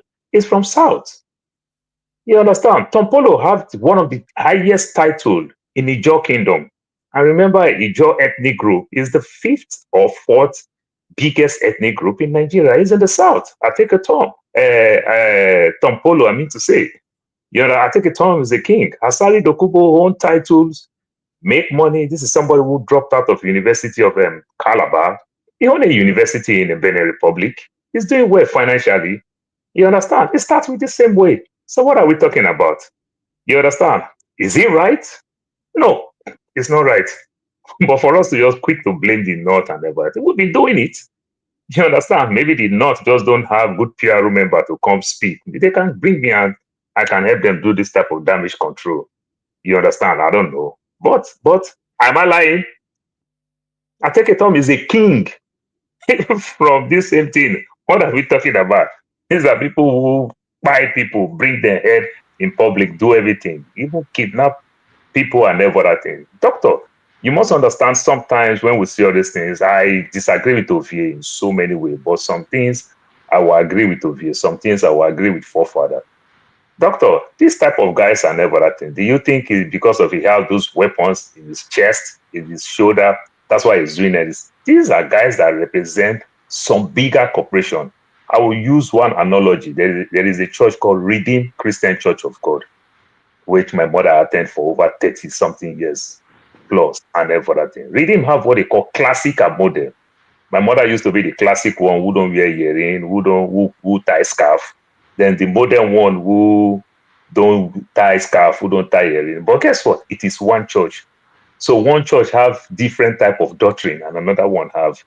So these guys might just be the young wing of a bigger group. You understand? So it's representing just the young wing. It's just the redeemed modern member that can carry gun. Then the Babariga guys that don't carry gun, they are all still the same place. So we are not ready to fix our country and everything. Doctor, you forget when Dubai sent list of people who sponsor terrorists and everything. They send it to the Nigerian government. We've changed government and everything. Has that list ever leaked? Has that list ever leaked and everything? We are not ready to fix our country. We just keep using what I call Mary Kay, or this pancake, or some of us just cry because we get tired of watching American movie or Nigerian home video. So we'll come here and talk politics. But truth be told, these things are open. We are not ready yet. When we're ready, within the shortest time, we'll fix that country. But right now, the way we're doing, we are just playing. This thing that I said, if anybody from the Northern I heard this thing, they'll use me as a talking voice, they'll use this so-called thing. We do it. You understand? Didn't we do it with OPC, Gani Adams? What are you talking? What did Obasanjo call Gani Adams? Obasanjo jailed the two leaders of OPC. You understand? The two great leaders, Gani Adams and Frederick Fashion, two fashion in OPC. Gani Adams now hold one of the highest title, the title that Abiola hold.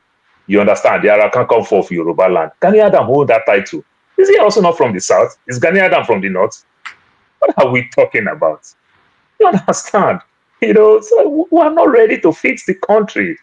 All we do, we protect our own. I give respect and I give kudos to my people from one region, the Southeastern, the Igbo people. I just feel for them. That's why truly they keep agitating to go alone. It's only them that is doing the normal thing. But in our new Nigeria today, the Igbo people are the abnormal people because normal in Nigeria sucks. Abnormal is the new normal. So when the Igbo people cry, I just look there, say, these people are not tired to suck breast. When I don't grow teeth full mouth, when I still want to suck breast. Other parts don't move on. Say this nonsense thing is our new standard. That is my take for now. All right. Thank you. Thank you, Paul. We are going to take a break. When we come back, we're going to talk about Gentle Yahoo. We didn't mention that name today.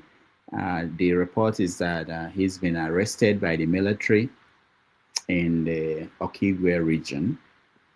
Maybe we can connect it to the man that called himself Bitcoin Chief, who this week, I think it was yesterday, he got the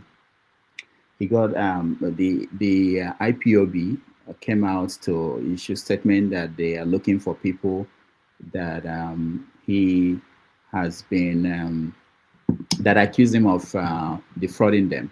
And they said he said that they threatened his life, so he's going to remove all his investments in the Southeast. And he's one of those people who believed and has been preaching about investing in the Southeast. I actually saw him at the World Labour Congress in Boston a few weeks ago. So we will talk about that and then move on to, there's a way we can connect it to what's going on in America, because I was interested in what you guys were talking about in terms of the destruction of houses in the Southeast. It happens some places in the Southeast and then Edo State. And people are talking about, Kano too. It's happening in Kano too. In Kano, okay, that if someone is committing a crime, some people are breaking the law, you arrest them and try them and get more information about it instead of going to destroy houses and things like that. People have mentioned that people can actually go to your house if you are not home and meet there, and then the house will be destroyed even though you had no information about that. We can extend it to America, because I want us to always... Just on the soft side, one person that was 100% convinced, called Chief Onanefe James Ibori, he stole the Nigerian money and he was caught. He did demolish his house. Is that not still criminal? No, it's only to criminals. Paul, you don't do good this morning. You are looking for trouble. It's just kidnappers and for now, it's just kidnappers and cults that they are doing this to. But I want us to also extend it because we have this ideal democracy, or used to be ideal democracy in America, where you have Trump killing, bombing, or let me say, they are destroying vessels they find in the water that they are drug dealers. Without, I thought they would catch them, try them, find more information about who they are, be sure that all of them are part of that. They are all part of the drug dealers, or whether it's actually drug dealers. But America is now saying we don't have time for that. We are going to just kill everybody in the vessel. So we will get to that and connect everything up together. So, but let's take a break. I see your concerns. Thank you for joining us. I see John Abba joining us, but let's take a break. We'll be right back.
All right, welcome back, everybody. Thank you so much for joining us. We appreciate you, those on the comment section, those in the studio. I welcome all of you, those who are just joining us.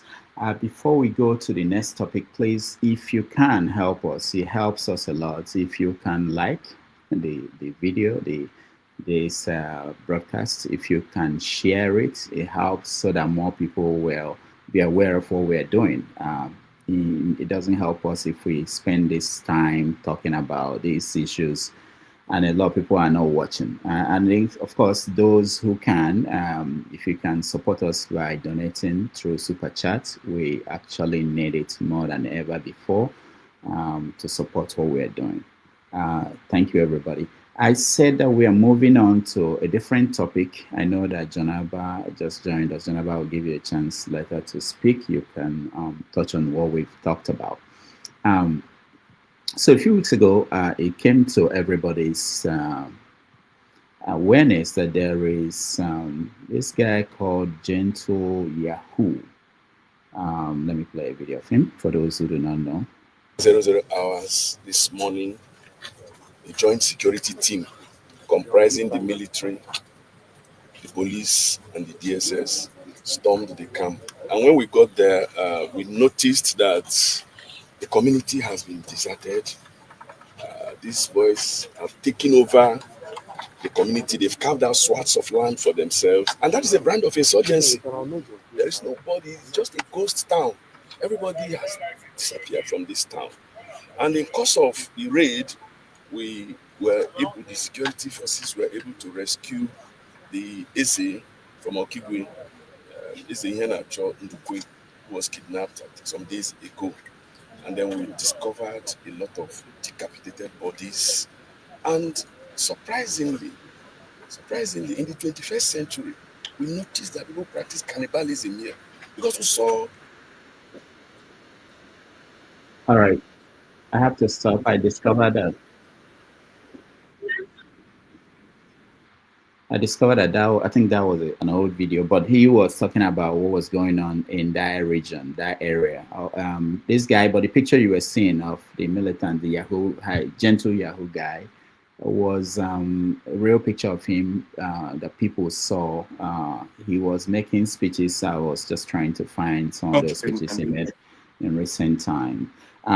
But he was caught by the military. I've not seen a video of that arrest. They did not kill him. They said they killed 5 people when they went there, recovered some weapons, but I didn't see a video of him being arrested.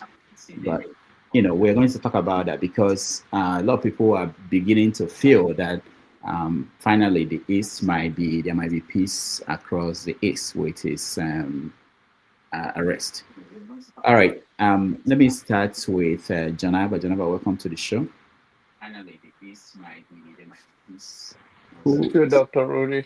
Yeah. So we've been talking about Nigeria from Tinubu to people who are the bandits in Katsina and in the northern part of the country and how they were being treated. Now we want to talk about the arrest of Gentle Yahoo, who actually was basically in control of a whole Okigwe region and was coming out and making speeches, and it was something that people were so scared of. And the fact that the military captured him alive, they killed 5 of his people. He was the one that actually shot 3 people.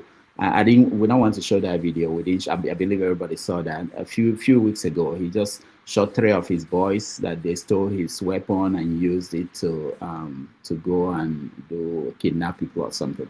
So that's the guy. So he was arrested this week.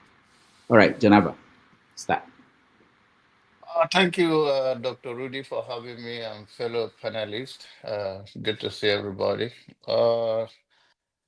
I think the difference between you guys are trying to draw the difference between whether bandit in the north and the one in the east or any other part of Nigeria. And also you guys I heard you guys talking about Tinubu and the rest of the issue going on. starting from the last one, which is the bandit, the difference is people have courage and boldness. And I believe the biggest threat to human rights in Nigeria is the government in the first place. I believe Nigerian government is the biggest threat to the citizen, followed by those bandits that work in hand with the politicians and well-connected people. So that is how I will leave that. And the politics of speech here and there in Ghana and all those things, or baloney, is politics. I hope Nigerians rise up to confront the challenges that are before us in 21st century. The very people you are afraid of, or the life you are afraid to save or to live, rather, you're not going to live it well because you do not meet up with the demand of what it means to live in a society. If you live by fear, you will die by fear. And Nigerian people will continue to struggle until they realize that it is their primary duty to confront their enemy at the gate, which in this case have been used by our government to oppress and suppress us. And I come to Ebuka will be building a psychiatric hospital.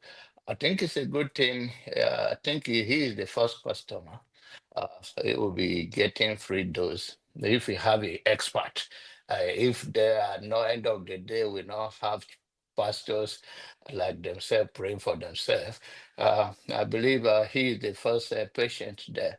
I hope he get a good medication to take so they can live the society in peace instead of this drama and the shenanigans that never heal anybody. And I hope we get up, and it's a good thing if you have the good people working.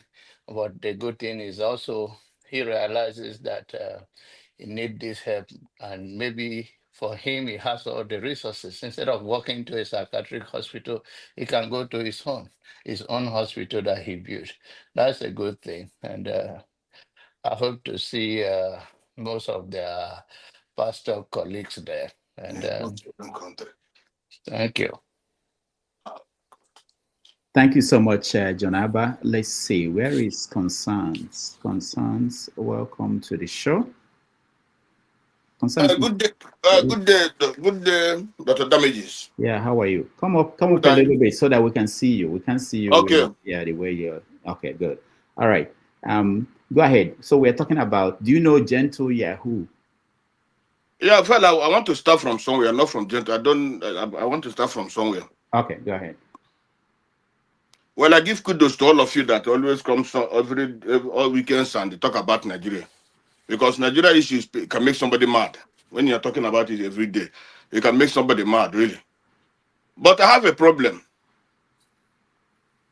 I disagree totally with you, Paul. Paul, it's unfortunate that as somebody who have traveled to have been in an advanced country, you are comparing what the terrorist is doing in the north with what happened with Adams, or what happened with the other man in Delta, or when this man, what is his name, Anene was terrorizing Benin. It was said that time that is Nigeria having two presidents. Now one is in Benin and one is in Babangida. But it was a different ballgame also. That a man, a sovereign country, that have a president, that somebody with military, all the ammunition on his body, coming out in public with the military, everybody with him, and I compare him to what happened that time. My brother, we the Southerners, I think, have a problem. This Nigeria is a sovereign country. We suppose the president has supposed not to allow such a thing to happen in his country, in his territory. It's only maybe when you're having something of that can happen when you have a rebel group, then you can negotiate with them. But it can't negotiate with them in your own territory. You have to be in a third country, not in your own particular country. This didn't happen today, not once, not twice, not thrice. Such a thing is happening, and you're happy to come and say, compare him with Adams. What is Boko Haram? What are the people fighting for? Did Adams was he kidnapping people, taking to the bush, killing them, collecting money from them, from their families, rendering them homeless and rendering them poor? Was the one in this one handling this oil this thing now, security in the oil, the one from Delta or Believers, I don't know, I forget his name. Was he kidnapping people? He was fighting for the right of his people. Was he kidnapping his people, taking them to the bush? Do you know that this is a very big disgrace to Nigeria? For me, I believe that our president is also a terrorist, because a terrorist cannot allow such a thing. Somebody who is a real leader cannot allow such a thing to happen in his own territory, in his own country. We have embassies. You are the embassies today in Nigeria. What would the embassies telling their people? What would other governments telling their people that is happening in Nigeria? That a terrorist, a ragtag terrorist, is kidnapping people, buying people, collecting ransom from people, rendering people poor, and you bring him to the public with the military. When the military, the time of Fanini, the military, the police search Fanini and they buy him. No, and they arrested him and buy him. Why the military in Nigeria today see these people and they cannot arrest him and buy him? Now you're comparing what is happening that time, what is happening now. Very unfortunate. For me, like I said earlier, our president, this man, president, he using the blood of people for his own gain. When this useless president do not these things, he doing it for his political gain. To yesterday, I was watching. I think yesterday I was watching the program. I was watching when he went to the north. He was even embracing Gumi and all the rest. These are well-known terrorists. He's embracing them. How do you call it? This country, for me, it's not even a country. I don't know what Nigeria is all about, honestly speaking. Because if for you, maybe you have been to America, you have lived in America. I have lived in about 7 countries in the world. I have never seen such a thing happen in my life. I have never seen such a human being, such terrorists coming out in public with the military, with the police, and the people are taking the picture and they're giving command to what to happen. Even the other one is threatening Nigeria, that if the touches people again, that is going to burn Nigeria, the whole Nigeria. And we have a president, and they're comparing with all these people. A sovereign nation like in Nigeria, of more than 200-something million people. I don't know whether we're up to 200, but whatever they say we are, you know.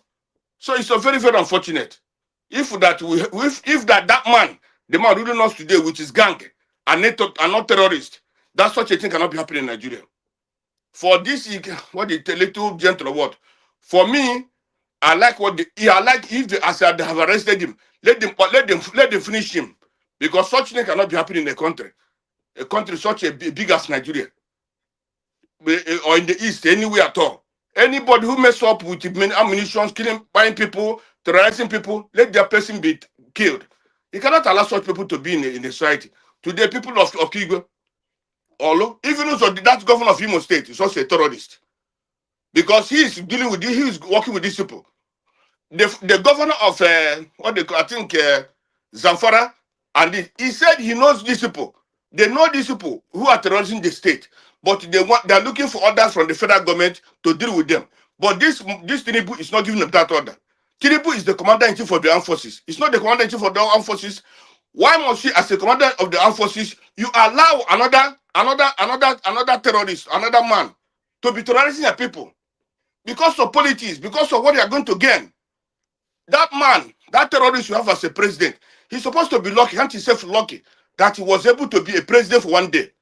Nobody in life, all of us here, nobody will ever think that such a man will be a president. But today, has that decision to be a president. He cannot do anything for the country. Instead, they're allowing terrorists to destroy the people, to destroy people in Benin State, to keep people in Plateau State, in Kwara State, everywhere. All these people also come to the East. They come to Benue, they come to everywhere. And many other terrorists are learning from them. They are buying people. If you cannot destroy these people, this their gang, if you cannot destroy them within a week, let me tell you, Nigeria have the resources, they have everything, the manpower to destroy these people within a month or 2 months. Nigeria have that. Nigeria is a capable country. They have that to destroy them. But they don't want, because the government is involved. The government are terrorists. That's what we are fighting in Nigeria. We are having a terrorist government in Nigeria. That's why all these things are happening. If not, it cannot happen. So my brother, don't compare these people with these people they are talking about. Don't compare them, please. Thank you, my brother, for now. Mr. Concern, I'll just say briefly, understand something very well.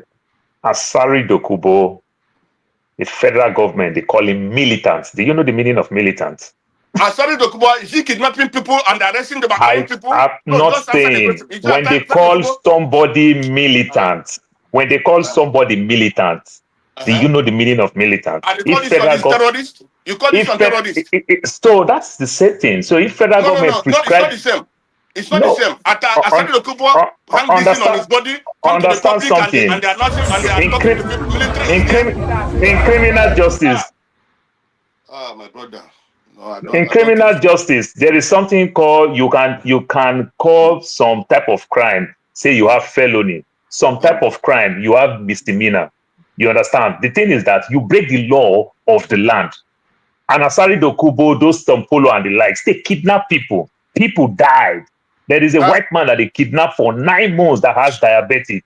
I don't know whether you started watching news as at that time and everything. So these are the government is also, let me tell you, I'm not supporting Asari Dokubo. Asari Dokubo is supposed to be arrested. I am not supporting the government too. That's why I said it's only the Southeastern people who happen to do the normal thing. These are the people that they call abnormal. Our normal have become abnormal.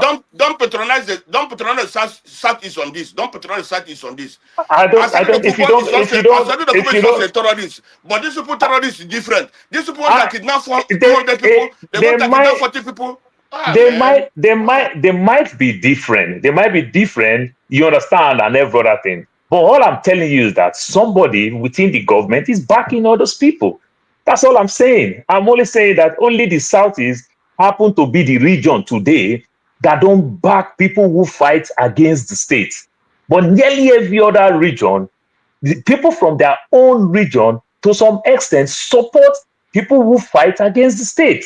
It's only the Southeast. I make mention of the Southwest. I make mention of the South where I'm from. Mr. Paul, sorry. What is, excuse me, the other man who is in charge of the oil today, who's getting the oil?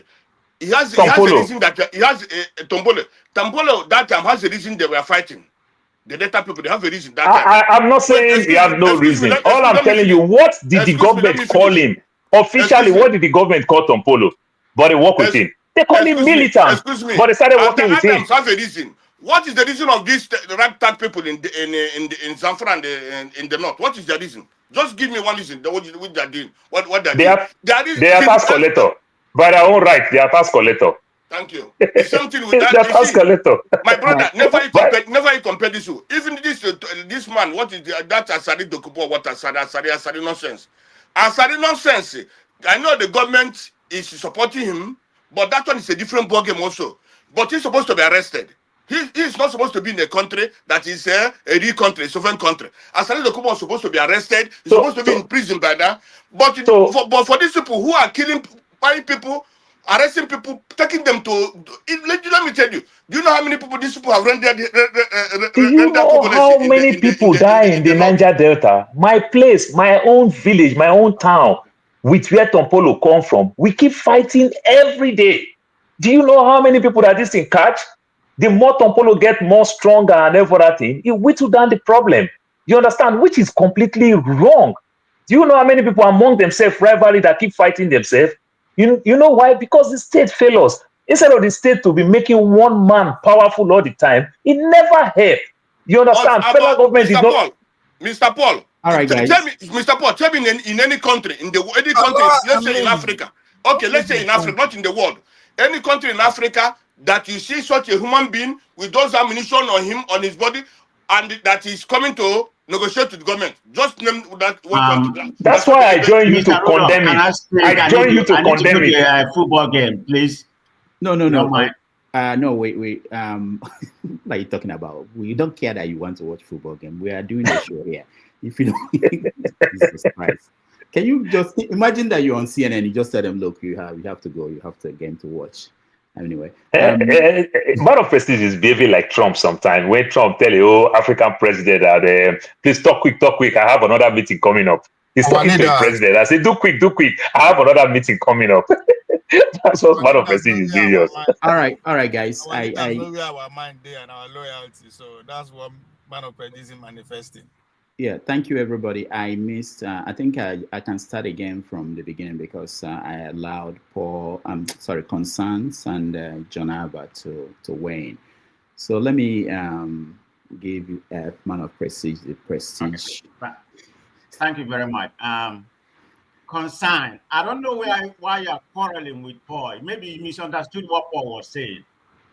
You know, I don't understand where you're coming from, but maybe your understanding about what he said. I think Paul said that the Southeast, particularly the government, whether they are doing it for the right purpose or they are doing it for political reason, they tend to lead their people up and most compared to other places. I mean, he's saying the right thing. I don't know why you are quarreling with him, but anyway, I respect your opinion. That's your opinion, but that shouldn't have been that way. So this guy we are talking about, I think his name is Ifeanyi Okoriota or whatever, based in Okigwe area or something like that.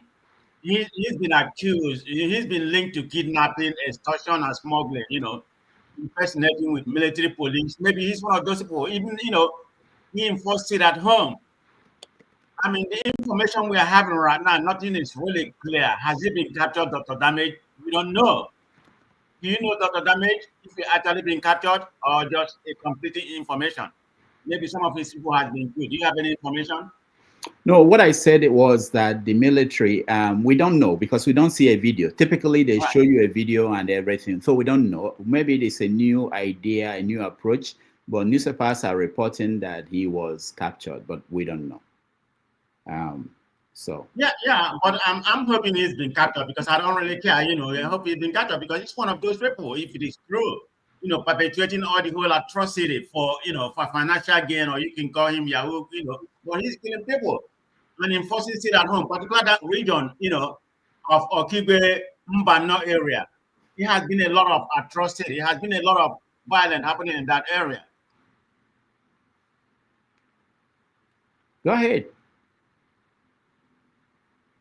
Okay. So they claim that he was arrested. Yeah, man of prestige, that's what we said. That's what the report is saying. But according to verified source, they said it's a conflicting story. It's not definitely because, like you said, we have not seen him. So we don't know whether it's factual. But anyway, I'll be very pleased if he's been captured, I mean, some people are linking him to cannibalism or whatever. I mean, there's no verified source to prove that he's doing anything like cannibal or whatever. So we don't really know, but he's known as a Yahoo guy. Those regions are like no-go zone. Hopefully they can clean that area. It's a welcome development in my own opinion, regardless of what's happening. He's not doing anything good in that region. He should be arrested and prosecuted, I welcome that in platform, but until further notice, we get more information, we actually know what's happening. Thank you, Don Damage. All right, thank you, man of prestige. Okay, let's go to the next person. I think let's go to Obia. Come on, go ahead. Now I know why they always fight with Paul, even though now a big brother, because now Shekiri man. I like job people better. Job people, they stand their ground. As Awara, they stand their ground. Yeah, your submission was on point. I don't even know why unless some person don't know what they happen for the country, right? Other than the example that you gave that actually fit into the conversation. Now, you make a very silent point that I don't think people pay attention to. That you said that these people represent a bigger entity, bigger in corporation. People don't get that. So to ask that, what are these people fighting for, is to mean that you don't understand exactly what is going on in the northern region, other than the pen story say Fulani men are farm, Fulani men are farmer. No, as we speak, there are more than 20 international companies, big corporations that are farming and mining on their land. That's what they are fighting for. Now, you can disagree how they are fighting, which is what exactly Paul made. Paul is not actually making excuses for what is going on. He's just saying, no, it's not. It should not be a double standard. It happens everywhere. So, but actually, if you understand the kind of devastation that is going on, the kind of land grabbing that is going on by international corporation, you can Google everything that I'm telling you now, from Katsina to Boronu to Chibok to everywhere. All those desert forests that are telling you that terrorists full up, now lie. Better farming and mining is going on there as we speak, not by Nigerian companies. So there is a bigger thing that is going on. Forget what they try to tell us. Say this and that. Now, on that Yahoo guy, what you call Dr. Lamija, seriously, I don't know the guy. Until you start saying that he was the one responsible for the shooting of those 3 guys that went viral. I was like, oh shit. Now, then all the video you show explain the territory that they occupy and all that, the cannibalism of the thing, and saying that we have not seen the picture, we have not seen him, how he was arrested and all that kind of things. It points out to 3 things as far as I'm concerned. If it actually it is what their territory is, they will convict the guy, take him out, and he deserves it. But if that's not the case, we either not go see him again, or he go turn to tools in the state hand. Because for you to take over territory, have your own military, you know, be ordinary person, but that there's more to the game, there's more to it. So they will either absorb them to their own benefit, whatever that is, or they will just keep an out of a while. We're not going to hear from the guy again. Or if they actually not just cheap criminal, they will pass that. They will take them out, especially those evidence, the video that is shooting those 3 guys. Because I don't know, there's no excuse for that, regardless of what is happening. Doesn't. I know if you watch and finish it, but I only watch after I shoot the first person. I was like, hell no, that this one doesn't. It don't make sense. So yeah, that's I don't know the guy. Something I don't actually know. Say now there's somebody like that. It actually exists until you bring it out now. Yeah, thank you so much. Let me go to forefathers. Welcome to the show. Yeah, greetings, Dr. David. Thank you for having me. Yeah. So and, we've been go having ahead. a wider conversation, but you can start with this if you are aware of the story about this gentle Yahoo guy that took over the whole of Okigwe and area, and most of the villages people left, and he was making videos threatening everybody, and finally the military announced that they caught him. They didn't show us a video. They killed 5 people, they said. They didn't, we didn't see any videos. But people are somehow relieved in the Southeast that maybe this is the end of the kind of action that his group were openly displaying in the Southeast. So. Yeah, thank you for that. Greetings to the panelists, the chat, and the viewers. I guess it's good that they stem any kind of insecurity in the country. I'm not going to blame any country's security service for trying to apprehend people that are not helping. They are just causing problems within the state, and he should be taken away. And if he's resisting, then they use force. In the end, it always comes down to force that will have to redress some of all these imbalances. It's not like he's fighting for any cause. He's just there causing problems, like Anini and all just like every other criminal, isn't it?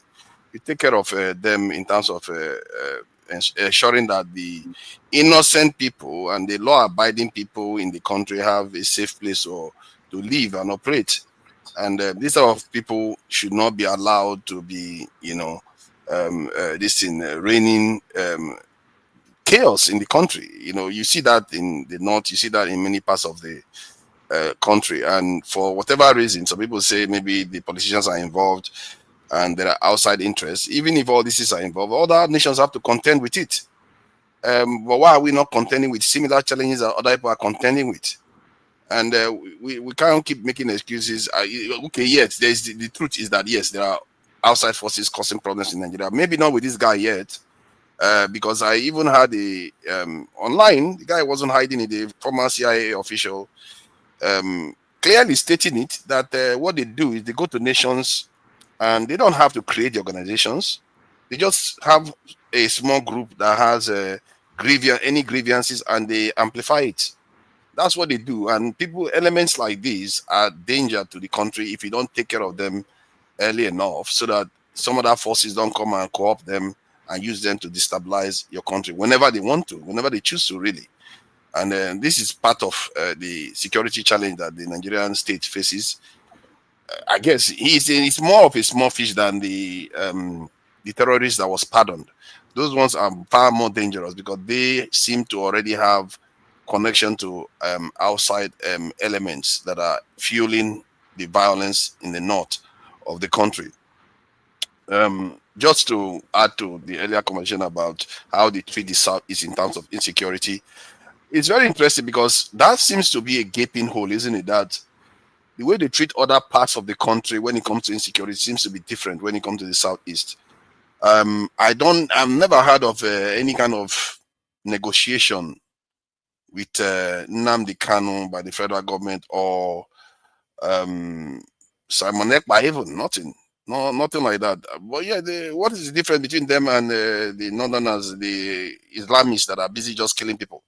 And then the federal government will try to negotiate with them. Many of the time, they renege on the negotiation. They refuse. They've refused far more often than they have agreed to the federal government's negotiation with them. And yet, they keep making it look like, the Southeast is somehow different. And I don't understand that. And this goes to the fact that some people feel like in the center of the Nigerian state, many Nigerians have some kind of latent bias within that country. Many of them are not nationalists. They still hug their own side. And many in Southeasterners do the same, I have to say. But any objective observer will see clearly that, okay, why are you not treating this one the way you treated the Asari Doku boss? Or why are you not treating them, why are you not negotiating with them the way you negotiated with even Shikau? They negotiated with Shikau. He reneged on his negotiation. After they reached an agreement, he said, no, I don't want it anymore because maybe some forces outside told him, no, not do that. So this is the kind of stuff that is quite obvious and is glaring. And if anybody in Nigeria is listening, maybe there's something to be said about negotiating with people and people that have grievances in the Southeast. Thank you. All right, thank you. It's not fair. Okay, thank you. I will come to you, Ike, but before then, let me play this video for those who still do not know the guy that we're talking about. I'll play a video of him that I just received. It's actually good to have an executive. I hope nobody down when they shoot people. That's very. No, I'm not going to show that. All right, let's see. Small video. And if Hokus Odimma is denying that he did not have any meeting with Gentle and with my master and not the rest of the commanders, if Hokus Odimma swell over this, Hokus Odimma must die. And I am standing, making the world and our people to understand the kind of evil man that Hokus Odimma is. Standing family and standing Kidibam, telling our people this. If Hokus Odimma did not have meeting with me and my master, with other commanders, let I not be. All right, there are so many videos out there of him speaking, and Ike, go ahead. Where are we? I think we've spoken about this issue of insecurity before. Is it another? No, we are talking about, okay, if you don't have any opinion, we can skip you. And actually, I don't have a lot of time. I want to skip some people who may not weigh in if they don't have anything to say about this. I want to connect it to... Dr. Damages, please. Let me clear something, please, Dr. Damages. Yeah, please. go ahead. You see, it's not that I'm quarreling with Paul or that I don't understand what Paul said. No. But the issue here is this. These people and the federal government are negotiating with somebody. Now the person comes as if the commander of the country. in presence of the military, DSS, everybody. That's the problem. What are we telling to the international community? What are we telling to other countries? That somebody who have been buying people, taking people to the bush, collecting ransom and all the rest, then you come in public with all the military apparatus, our military are there, our this are there, and negotiating the government. So that is my problem. All right. These people, all these people that he mentioned, they never. It wasn't like that. So what does it mean that Nigeria has two countries now, or does it mean that Nigeria have? I don't get it. That's the problem. So if anybody wants to support what he's saying, then it's his own problem. Let the country be how it is.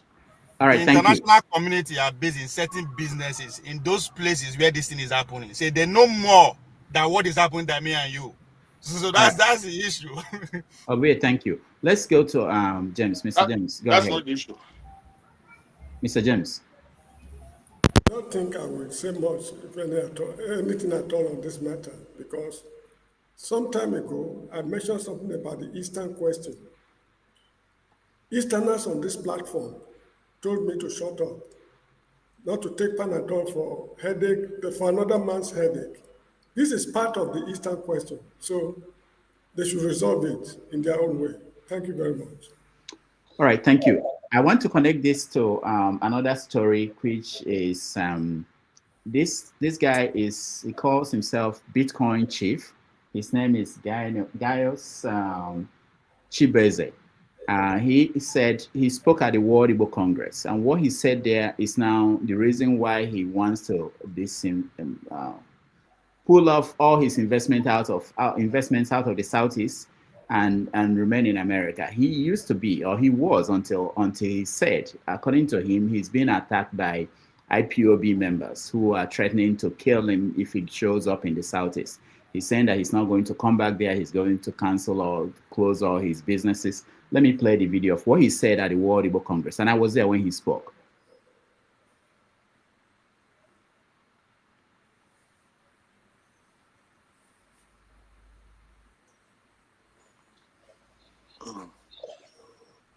Everyone, including elders, out of town. We see 10-year-olds carrying AK-47 guns. These 10-year-olds have succeeded in chasing out the elders and women out of their ancestral home. But guess what? Yes, many of you will not be happy. The reason why you will not be happy is that many of us, I will say us, seated here today, Igbo diasporans, many of us have been fingered for sympathizing with these radicalized young people who have turned some parts of Alibo into Afghanistan. So this my talk today might not be sweet, but it's time for self-reflection. If you have ever sent money home to support any secessionist group, I want to inform you that sadly, the blood of our people, many of whom have been killed by these radicalized, homegrown terrorists, is on your head too, sadly. Stop sending money to anyone who promises they will give you Biafra. These people are leveraging your pain for their personal gains. Wake up and smell the coffee. Wake up and smell the coffee in the Igbo. For years, external forces tried to destroy us, but they couldn't. But now they have succeeded in using some of us to destroy ourselves. So we must all rise up, raise our voice, and speak against insecurity in our Igbo. And it begins with you sitting down here today, the Igbo diaspora. It begins with you not sending $10 to anybody on social media who are promising you that they are going to bring Biafra. All right. So that was Chibeze speaking at the World Igbo Congress. Because of what he said here, he said he's been threatened by IPOB members, some of them. IPOB on their parts, they're issuing statements saying that he is a fraud. People who he defrauded should come to them, that they are going to push against, get accountability. So I'm trying to get him on the show, 90 Minutes Africa. I will get him, I hope, very soon. We can talk to him. But this is the connection. You know, the main thing that got people upset was his statement that people should stop. People abroad who have been sending money home to support agitation for Biafra, either through Simon or through Nnamdi's group or whatever group that they are sending money to, that they should stop, that they are responsible equally for what is going on in the Southeast. All right, Mr. James, have you, okay, I think you waited, did you? Yeah. You see, as I said earlier on, they said I should mind my business. Oh, okay, I remember now. All for a headache that is not mine. Yeah. This is part of the Eastern question, so they should address it. Yeah, but let me, James, before since I'm not an Easterner to address the Eastern question, which I raised, let the Easterners address the question. Yeah, but James, this is not the Southeast. You are talking to people, Africans around the world. There's no veto power. Nobody, unless you want to on your own. Nobody should. While they were running me down for commenting on this Igbo chief in Ghana, I was looking at it as part of the Eastern question. They said there's nothing like Eastern question. So why are we talking? All right, James, thank you. But I'm just trying to point out, if we had people like us who all sides, they've been attacking me over the years, I would have packed up and said, I don't have right to talk about anything going on. I still claim my right to talk about anything, irrespective of who you are and what you feel about that. I don't think you should give up your right because somebody said you shouldn't. But if you want to say you don't want to say anything about any issue, it's up to you. But don't say that they kind of enforce you to keep quiet. Of course, that's part of what we're going to talk about next if we have time, about free speech and Trump and the way it's going around the world, because it's very important. It's all connected. People should not stop anybody from airing their view about anything anywhere in the world. That's my view. All right. Who is here to speak on this issue? I'm not, Doctor. Okay, Paul, go ahead. Paul, go ahead. Yeah, okay, there's noise in the background. Okay, yeah.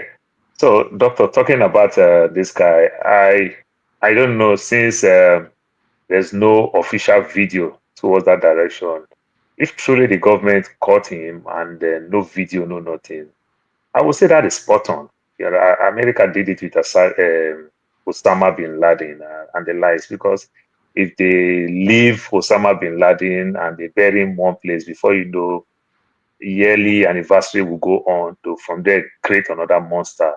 You understand, by that thinking. So that's why they take the body and they just put it somewhere for nobody to know. So if they felt this guy, like Ovi also agree with me, if this guy is not with the government, like he's trying to say he's with the government, he work with the Opus Otima.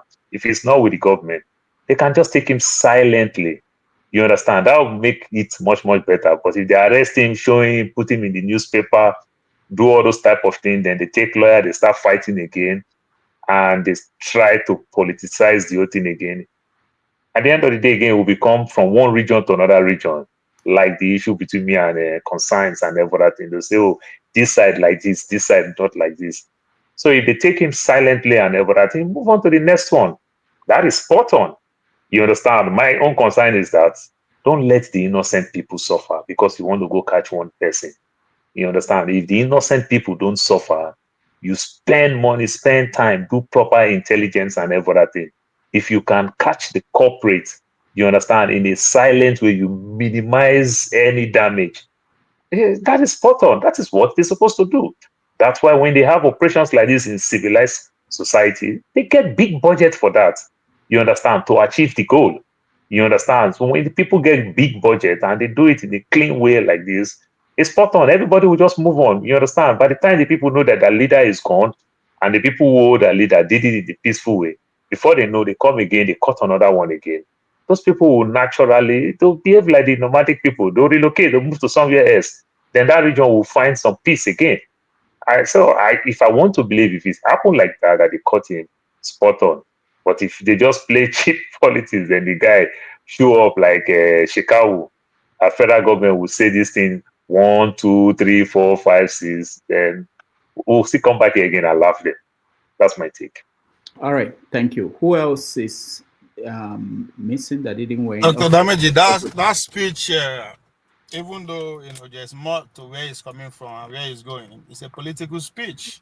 just going by his choice of words. So you should not send money to anybody that is what supporting separatists. So that's that word to tell you everything. So I take it as somebody who set his sights on future bigger goal, business wise or office wise. That's what I see there. So there's nothing special, and especially at the point whereby the movement is at the lowest stage. So you will see people now coming up and use the opportunity to ride on to the next level. So the point is taken, but it's coming from somewhere, and I believe it's going somewhere too, which I said is political. All right. Ovie, thank you. We're running behind because I really want us to touch on Trump and free speech. Well, let me give, who else, apart from Jagun? Jagun is here. Jagun, welcome to the show. I see Mazi Opara here. Welcome to the show. All the other people who are here, anybody wants to weigh in before I go to the new people and we can quickly switch topics to talk about Trump? Anybody else? All right. Jagun, welcome to the show. Thank you, and good evening to you and the panel and all contributors. I too don't necessarily have much to say on this particular subject. I'm looking forward to what you want to say about free speech in general. So I don't know if you want to miss me out. All right. That's good. We'll start with you when we go to free speech. Mazi Para, welcome to the show. Yeah, good evening, Dr. Rudolph, and my brothers. Yeah, I want to talk briefly about what is happening in the north between the bandits, the way they treat the bandits, and the way they treat Igbo. You can call them insurgency, you can call them insurgency, you can call them anything. This is what we are talking about one Nigeria. Different laws to different people. You see how brazenly these terrorists are in the open, wearing army fatigue, wearing army uniform, wired with AK-49 and this and that. And the DSS is not picking them, army is not picking them, the police is not picking them. And then you tell me that there is one Nigeria. Professor Achebe said that Nigeria has Igbo problem. And I stand with that comment. Nigeria has Igbo problem. Anybody who is denying it is living in denial. Because if you see what is happening in the north and the way they're pampering them, the way they romance with these people. Meanwhile, the Nigerian security operatives are in the southeast. Every poll, you travel to the southeast, doctor, you saw, how everywhere is littered with, police, military checkpoints. Yet in the north, there's nothing. They are negotiating with them in one Nigeria. Clap for one Nigeria. And then this Yahoo, or what they call him, this guy, for a very long time, the IPOB has already told the Nigerian government this man is not an IPOB member. This guy was general, what someone was calling his general. This guy was a general in Biafra Liberation Army, Simeon's Biafra Liberation Army. This guy, this is called Yahoo. So it has nothing to do with agitators or Biafra agitator, nothing.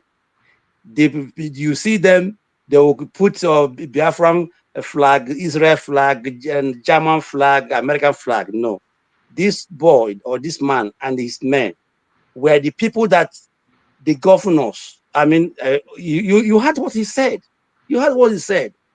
And thank God that these things are coming to open, because when they are tagging them, ECN commander, this and that, these people are not part of what Nnamdi Kanu, established.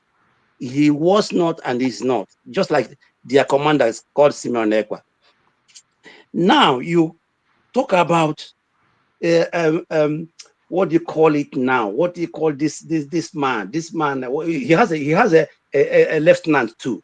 All of them has been exposed many months ago, but the Nigerian politicians or what media never. They were tagging him ICA commander, and at the end of the day, look at what they're telling us. Where is this man? Nobody knows where he is. If he's dead, which is good, because this guy has committed atrocities in Imo State. This guy has, look at his last, atrocity, shooting 3 men dead for disobeying him. This man doesn't deserve anything than death. But we're in Nigeria, whereby nobody knows what is happening.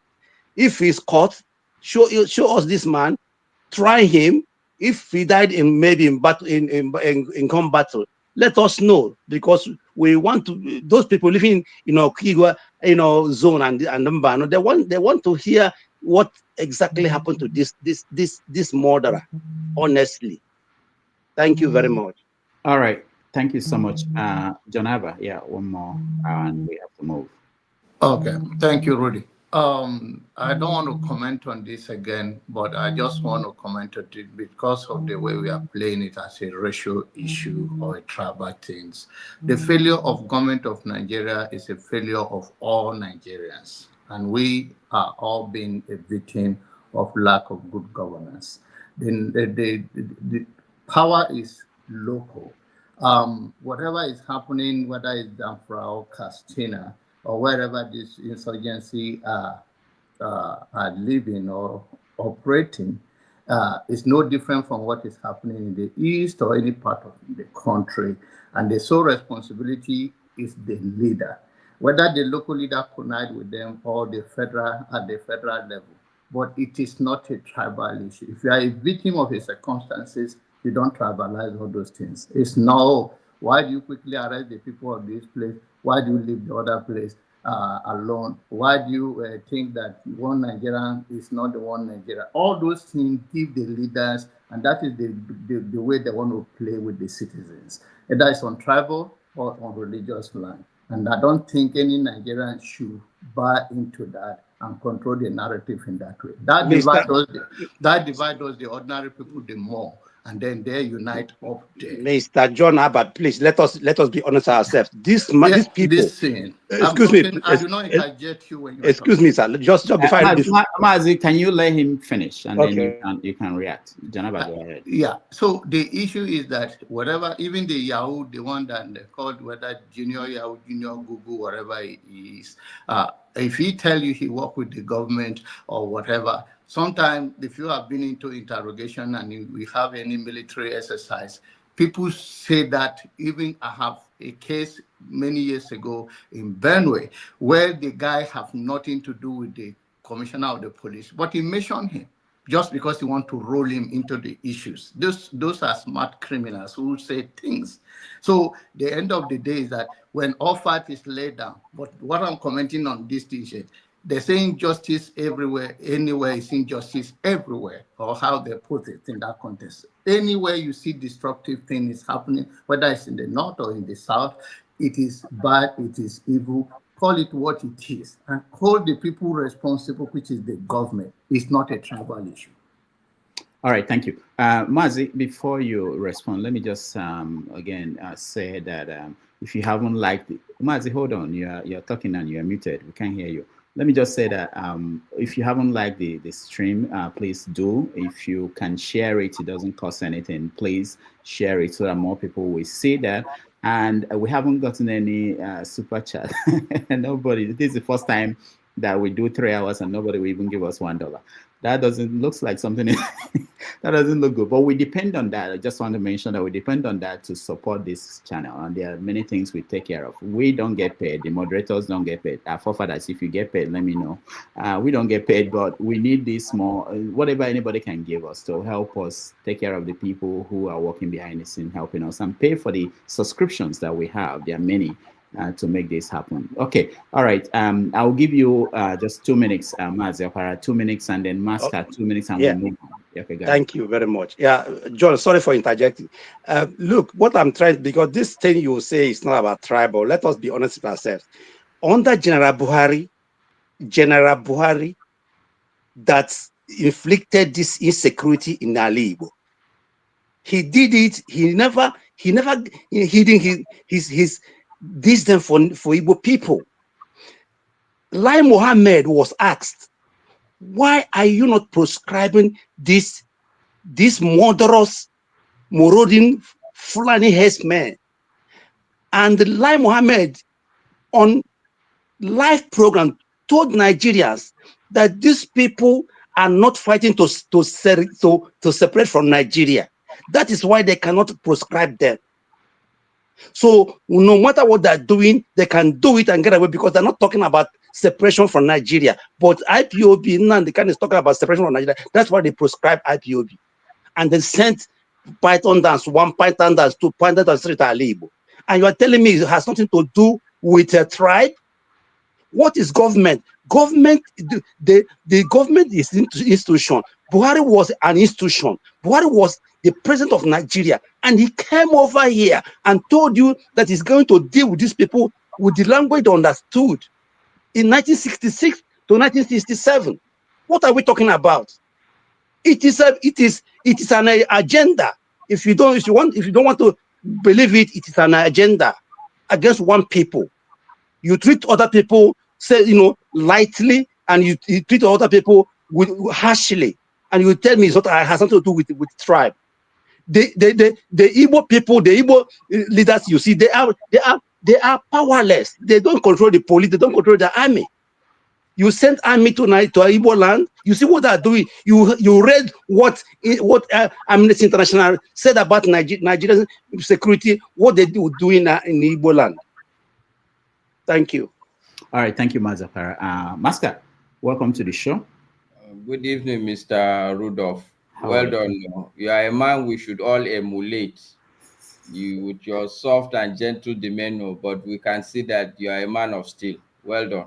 Thank you. Anyway, I was listening only quietly, but 2 things made me to join. Number 1, just to support John Abba.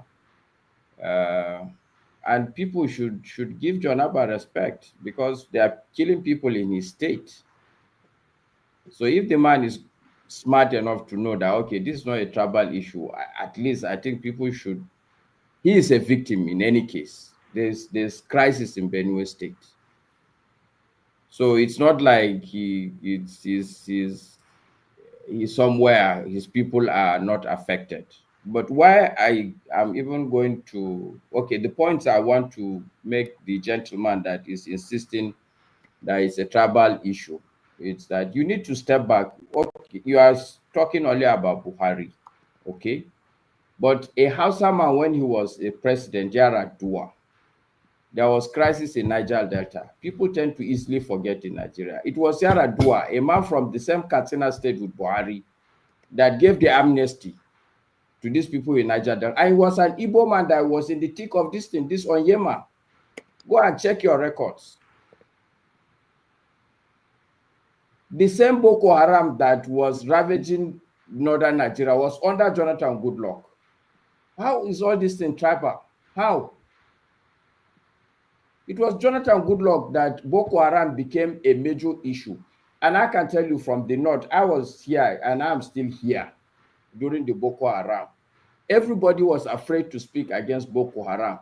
The first serious northern leader that started talking about Boko Haram and saying that forget about religion, these people are evil, was the emir of Kano, Sanusi. They went and bombed his mosque and bombed his palace. Go and check the records. This thing people are even saying that, oh, it's tribal. Okay. So is it Igbo people that these bandits are killing that people are hobnobbing with them? If they are killing Igbos and somebody is doing kids glove with them, we can say it's tribal. The people are killing Hausa people. So if somebody is playing kids glove with the bandits, it's the Hausa people that should be angry. Why are you playing hand glove with these people that are killing us? Now we are beyond my thief is better than your thief. My bandit now is better than your bandit. That is what is happening. Bandit is bandit. forget about what people are doing to him. The truth is that John was right. It's because of failure of government. And this cuts across tribes. Yaradua was there. He's not a Hausa man. This man was his name. Yaradua was there. Buhari is there. Now it's an Yoruba man that is there. The same story all over the place. And we still think it's tribal. I rest my case. Thank you, Rudolph. All right, thank you very much. We have to move quickly to finalize. We have about 20 minutes. I hope forefathers will give us a few to touch on a topic that I think is very important. Let me set it up for people who might not understand the connection. James is with us. Okay, good. So when Sowore sued, let me start from the beginning. When DSS sued Sowore and Facebook to pull down his post where he called President Tinubu a criminal, I wanted to point out that in America, President Trump sued Wall Street Journal, which is a conservative paper. Trump sued New York Times for $15 billion, saying that they defamed him. And I wanted to point out that Trump was the one who sued, not the DSS America or any arm of the government. It was Trump personally that sued because he was the one defamed. I wanted to point out that why would DSS be suing on behalf of Tinubu if Tinubu felt that he was defamed? He should sue. And my idea was, let's point out to the Nigerian government, this is how it should be done. But then I can't do that anymore because in other aspects, Trump has been behaving in a way that makes it difficult for anybody to use America as a reference. Let me play this video.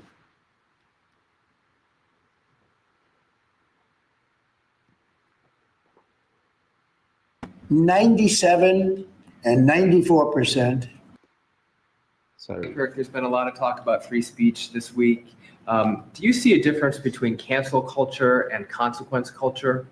I mean, your question's a little trick question. I'm a very strong person for free speech. At the same time, when you have networks where I won an election, like in counties, I guess it's 2,600 to 525. That's called landslide times 2. When you have that level of popularity or voter support, as I did in the last election, and yet 97 and 94%, different numbers. You see different numbers with different stats, but 97, 94, 95, 96% of the people are against me in the sense of the newscasts are against me. The stories are they said 97% bad. So they gave me 97. They'll take a great story and they'll make it bad. See, I think that's really illegal, personally. You can't have a free airwaves. You're getting free airwaves from the United States government, and you can't have that and say, and somebody that just won an election, and I had to go through this during the election. I think it's a miracle that I can win. When 97% of the stories on the networks are bad, or whatever it may be, whether it's 89, it doesn't matter. It's a tremendous number. You know it, you report it all the time, and it changes.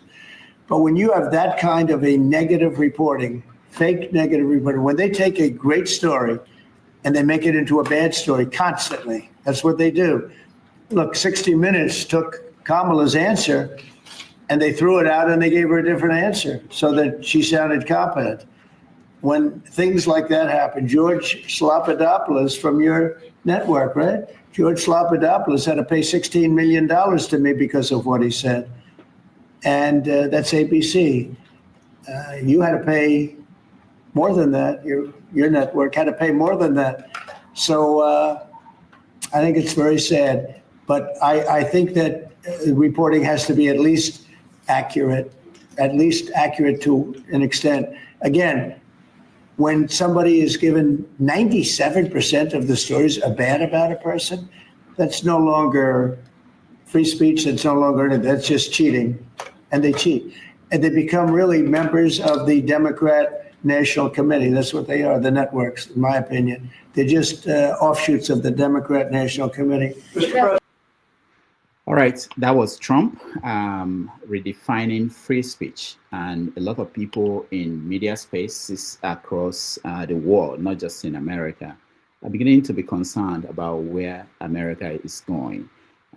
He's using his chairman of the Federal Communication Commission to threaten networks to force them to remove people that he doesn't like. He talked about Jimmy Kimmel, who was removed at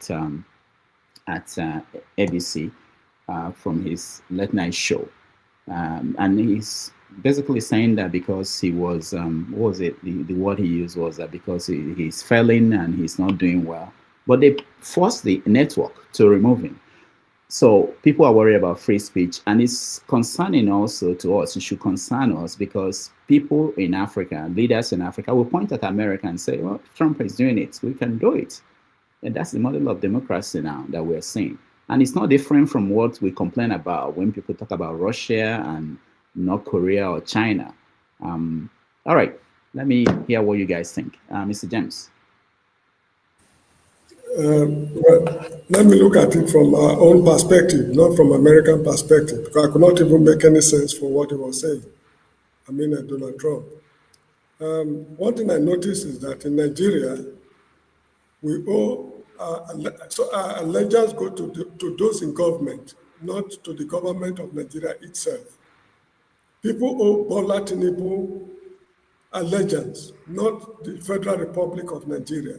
This is what is disturbing the security agents when they are being high-handed in situations that does not even require very trivial situations. Now, if, for example, I say the president is a madman or is a criminal, I'm the one who said so against him as a president. In his private capacity as a person. Now, he should take me to court. Not SSS, the Nigerian police, the military intelligence pouncing on me. They are just trying to show that we are doing our job, whereas there are a lot of problems in the country which they should address, and they are unable to address. The willingness to even address it is not there because they receive instructions directly from the president, unlike the Western countries or well-developed countries. Policies are in place. If a president is going against the policy, the DSS should be able to call him to order that, no, this is not how it is being done. I remember when I was in Israel, that the police, is it the police or one of their security agents invited Netanyahu to their office to discuss certain matters relating to corruption. Who in Nigeria of today can try such a thing? One thing they should also know in Nigeria is that freedom of expression means you should also listen to what others are saying, not people always listening to you. Your opinion should be taken into account when issues are being discussed. Also, you owe others the obligation to also hear their side of the story, no matter how bitter it is. If you are not satisfied, go to court. But unfortunately, we don't have courts in Nigeria anymore. So this is why we are in this terrible situation. What this guy, what's his name, Omoyele Sowore is doing, he deserves a pat on the back, not for political reasons, but for being able to call the government to order. There are a lot of things the government would have done if people of his type were not in the system. So we should give him credit for his effort in calling. The excesses of the Nigerian government is beyond compare. Look at all the monies they are borrowing. They've never told you where they are investing the money. And tomorrow when they leave office, it is you and me, future generations, who will pay back this money. And this is a guy taking them to task. This is just a way of silencing them. And the laughable thing is that the police and what have you, when they finish their service, they start ranting, talking rubbish on television. We've not been well paid. Even this man, what's his name, Osibanjo, I was listening to him some time ago, running down the judicial service. While he was in service, what did he do to correct the problem? So this is, the country is a joke. This is why at times I just feel we should pack it up. Because to repair Nigeria will take more than a generation. Thank you very much. All right, Mr. James, thank you. Let's hear from Jagan. Jagan, welcome. You're muted, Jagan.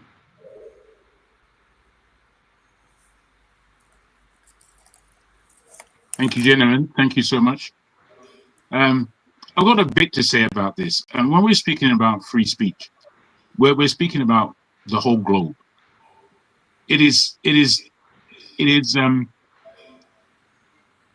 It's not the best that African countries in the main follow the West so closely and believe that what the West does is justifiable and is correct. Many of us think in this way. For me, when your free speech becomes to be curbed by government, I think we should have, as human beings, a realization of what's about to happen in our future.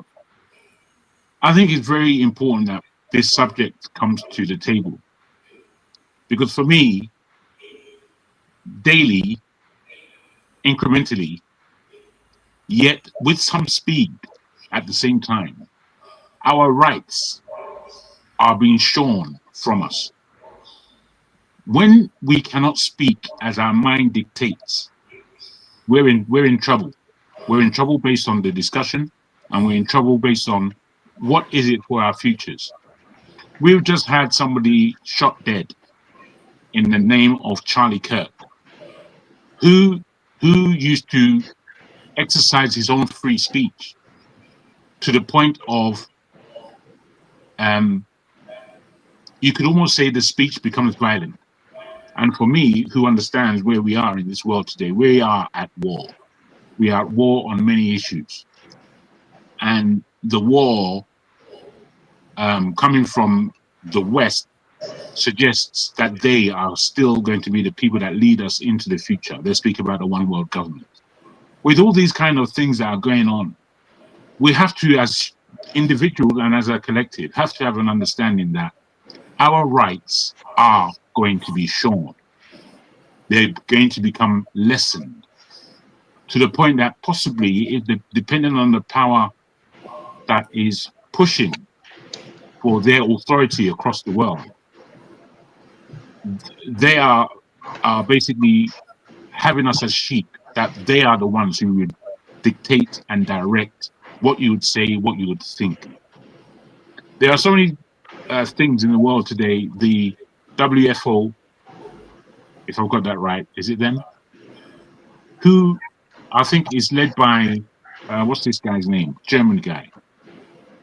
They are speaking so many things. I've forgotten, you must forgive me, I've just momentarily forgotten the name. Schultz, I believe his name is. Schwab's Thank you very much. down. Yeah, stepped down. He has stepped down, hasn't he? Yeah, I've just recently learned that myself. Yes, that group in particular, whatever their name is, their agenda is awesomely negative to the natural existence of human beings in terms of how we are. They say to you, you would own nothing and be happy. What kind of statement is that? Now, you could say that it has a deep meaning, that really and truly in this world we live, we stay for a while, and then we're off, we die. So you're not taking anything with you. Why should you own anything? It could, we could be coming from that philosophical point of view. But what's happened over the last, I don't know, couple hundred millennia, whatever it might be, human beings have exercised their right, fought for their right, spoken on the right to express oneself. For this to be shown in the way Donald Trump is speaking about it, being able to, as you say, basically reinvent the meaning, which is what's going on in the world today. We are reinventing so many meanings based on what we think the way forward is, that we are being bamboozled. Now, today I was at a dinner and having a discussion with friends. And a friend of mine suggested that whoever has the power has the right. And I came back and said, is that the case? Because my understanding is that human beings learn. and they learn from the errors of the world that they've made. When we go back in history and we see that certain people, especially we black people, have not had rights. We've just had Donald Trump. I listened to his speech and the speech of King Charles, and both of them were speaking about freedoms and the freedoms from inception. From the inception of America, they have always had freedom, which is what King Charles said. And I thought, no, they haven't. Or they've had freedom as an aspect for some, but not for all. We as black people weren't invited into that freedom aspect of living. We had to fight for it. We had to die for it. We've seen it. We know the history. I don't believe that we as black people need to be so confused.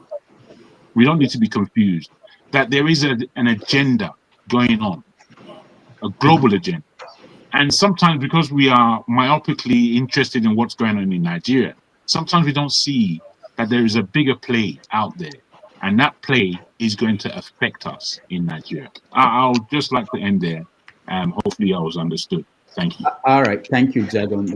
We appreciate that. I'll come to you, Dexter, but let me show this, if I can get it quickly, show this screenshots.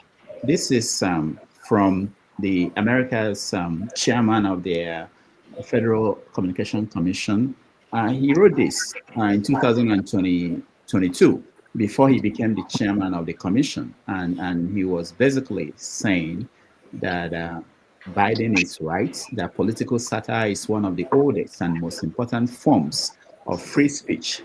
It challenges those in power while using humor to draw more people into the discussion. That is why people in influential positions have always targeted it for censorship.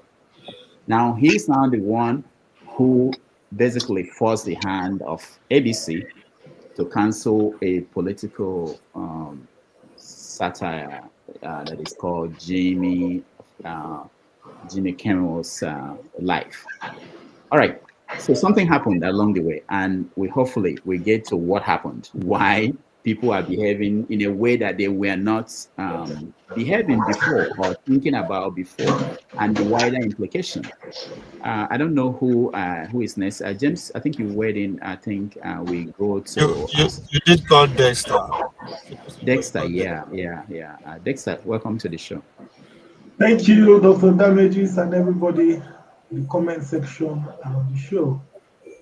Regarding the first of all, if I look at it from the point of Africans, I think what is free speech? I think what I would say is that we as Africans should be able to. The problem is if you are not exemplary in good leadership, then you have to look at where the examples come from. But ideally, we should be able to sit down and decide what is free speech ourselves. Because if we keep on depending on what, if we use America as our barometer, then we might as well import everything from them.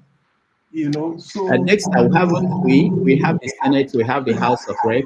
Even our plate number, the way we write our plate number, we don't have anything original. But what is the outcome, Dr. Damages? Yeah, you can say that, but we are doing it already. If the outcome, if we see outcome and it's not what we want, then we know that we have to go back to the drawing board. We have to go back and define what we want as a people. Because the more we keep on just importing all those things, first of all, we're not even at their level of reasoning. That's the truth. So we can't just be importing. We're just doing garbage in, garbage out. You understand? So that's my own take on that. Like, for Africa, we need to be able to sit down as a people, and the world will not respect us. The world, it's just like, imagine if you are in class and there's a colleague that is always copying you when you're writing. The day they ask you about that, is that one that is to copy me? I know he doesn't know anything. He's copying me. That is the way the world sees us, no matter how they placate it. And the onus is on us as a people to sit down and say, this is what will guide us, not what the West is doing. Now, on the part of Donald Trump and the American people, the truth is this. Look, we know that this thing is a back and forth thing. That is the way it is. In the political game, everybody will throw it a back and forth thing. And I think I was listening to Rufai Oseni about that, why they had to remove that guy. Something related to a $6 billion deal. There's a deal coming up, and they need the authorities to grant them licenses. So, so it's more like, all these things, look, this is boardroom politics. I don't even think this is so much of, this is boardroom politics. Oh, you have that guy that is always talking bad about me. You guys need this license, man. Better you remove him. The company says. But Dexter, it's not. It's people understand that. People know that it's something bigger. Corporate America taking over the media and the implication of that. But it's also frightening because it's not the first time we had corporate America in charge of media houses. But they were not afraid to continue to allow their people to do their job without fearing the government in power. But Dr. Damages, I think Tucker Carlson suffered something similar, because I think when Tucker Carlson was speaking, somebody on the other side of the aisle now shouting made a comment that Tucker Carlson should be cancelled. This cancelling thing, when we start, so you go around, even what Donald Trump is doing now, power is transient. It will move away from him. It will move away from him and go to another place, and the people will upturn it also. So okay. Next time I will let other people continue. I don't want it to be back and forth, but I just want to point out that there's danger in thinking that if you don't know when you cross a line that you don't return.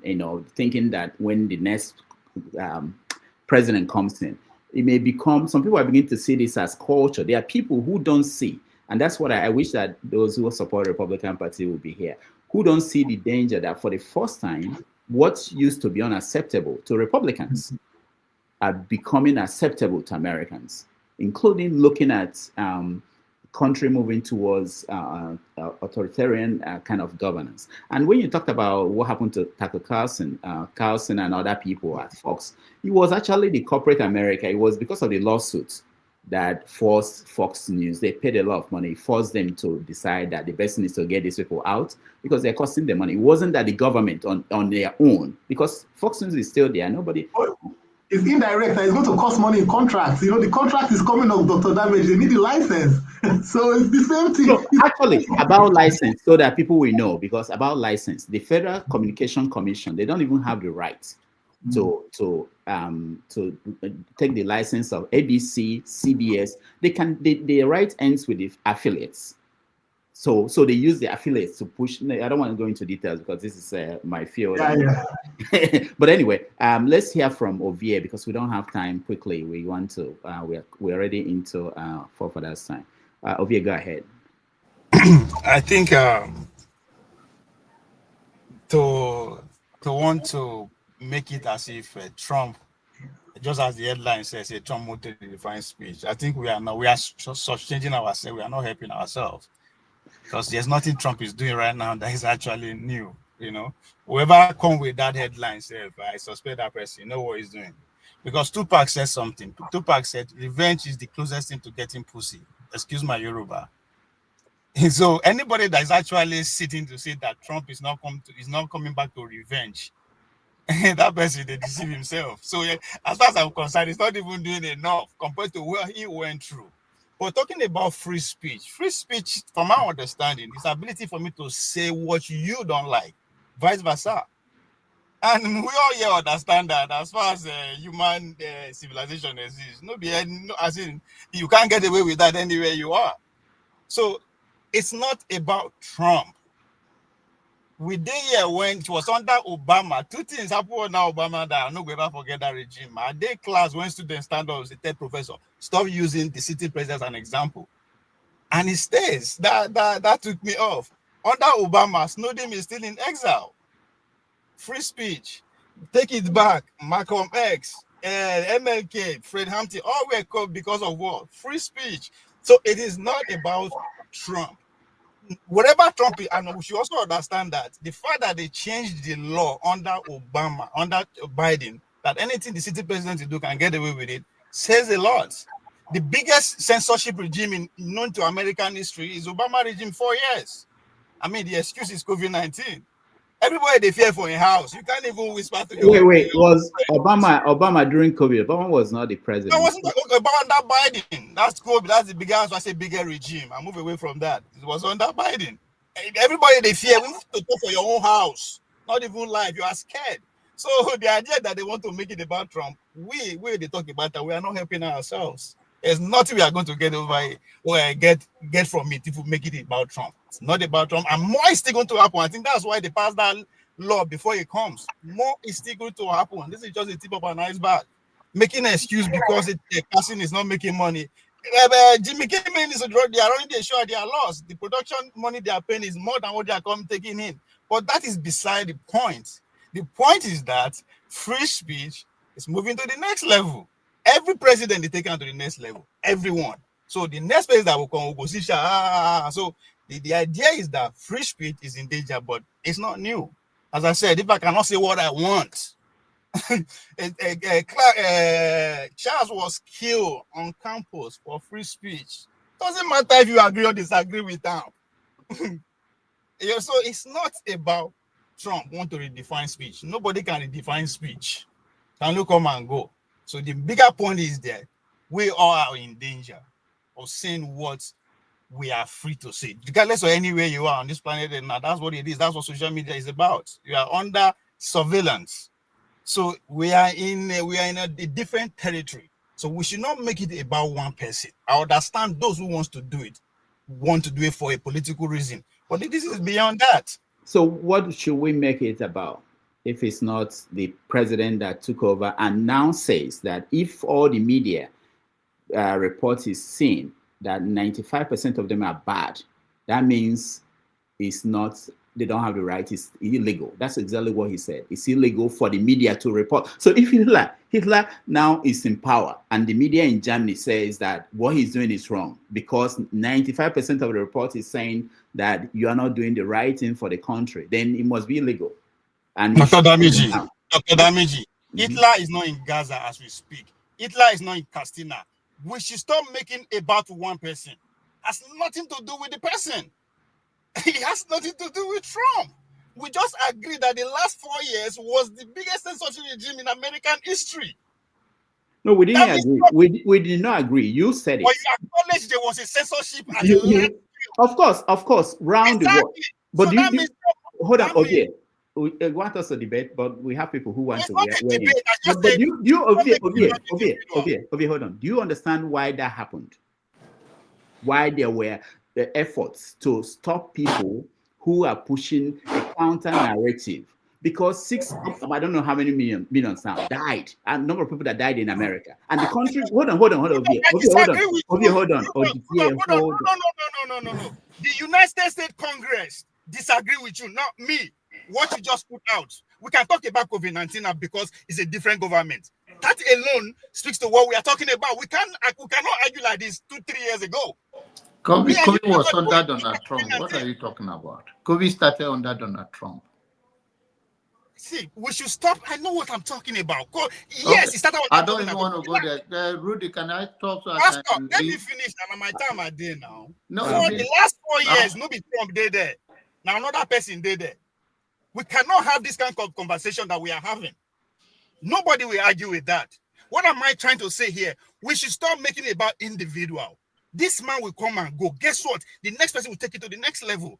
The bigger threat is that how come we cannot say what we want regardless of where we are or who is in power? That should be the conversation, not Trump. All right. Thank you, Ovie. We have to be rounding up, and maybe we should also, when you get a chance to speak, you can rant and along the way. Ovie, thank you. I'm sorry we don't have much time. Maybe when our forefathers come in, we can continue the conversation. Janaba, hold on. Janaba, hold on. You have to go. I want to go. Yes. I will rejoin, but I have to go. And because of what you started, and I think you have said for so long, I never change your pull-up. You talk about, you started with Nigerian and Sowore. I think that's when they switch of DSS showing and not the president himself and all the thing. Though that is what you started, and now come back to the free speech with also Donald Trump. But my take in this is that, as I wrap up quickly, is that the Nigerian government, people that are served in various departments or head the department, DSS, police, IG, director of all of those people, that they are loyal to the president, and that shows that how dysfunctional is our institution, that they don't understand the world is watching. What you cannot tell a decent 5 years old, that is DSS that will sue Sowore on behalf of the president. And then we wonder the world we are living in, of a head that can ask a child, Sowore direct his speech or call the president directly a criminal. Why can't it be the president that sued him? Why is DSS? Ask 5 years child. And that is to tell you the brain of many Nigerians in power. And that will give you an answer to where we are in 21st century, why nothing is moving, because people are not taking their job seriously. If at all they know their job, rather they are loyal for the person that appointed them to that office. And that is the reason why we are where we are. And come to the whole global leaders, they are becoming ruthless. I hope with what goes around comes around. I think it's something worrisome, but the civil society should push back and never allow it to happen. A bully have no other language they understand. Rather, it's said that you go after them more powerful than they come after you to subdue them. Otherwise, they will continue to torment them because they are bullied. And whatever the excuse you are giving, that nobody is saying that what we are seeing, whether with Donald Trump or other, have not happened or the free speech have not been attacked. What we are talking about is used to be like a culture that even while you know some certain things, the office you represent you have to portray it in a very unique way.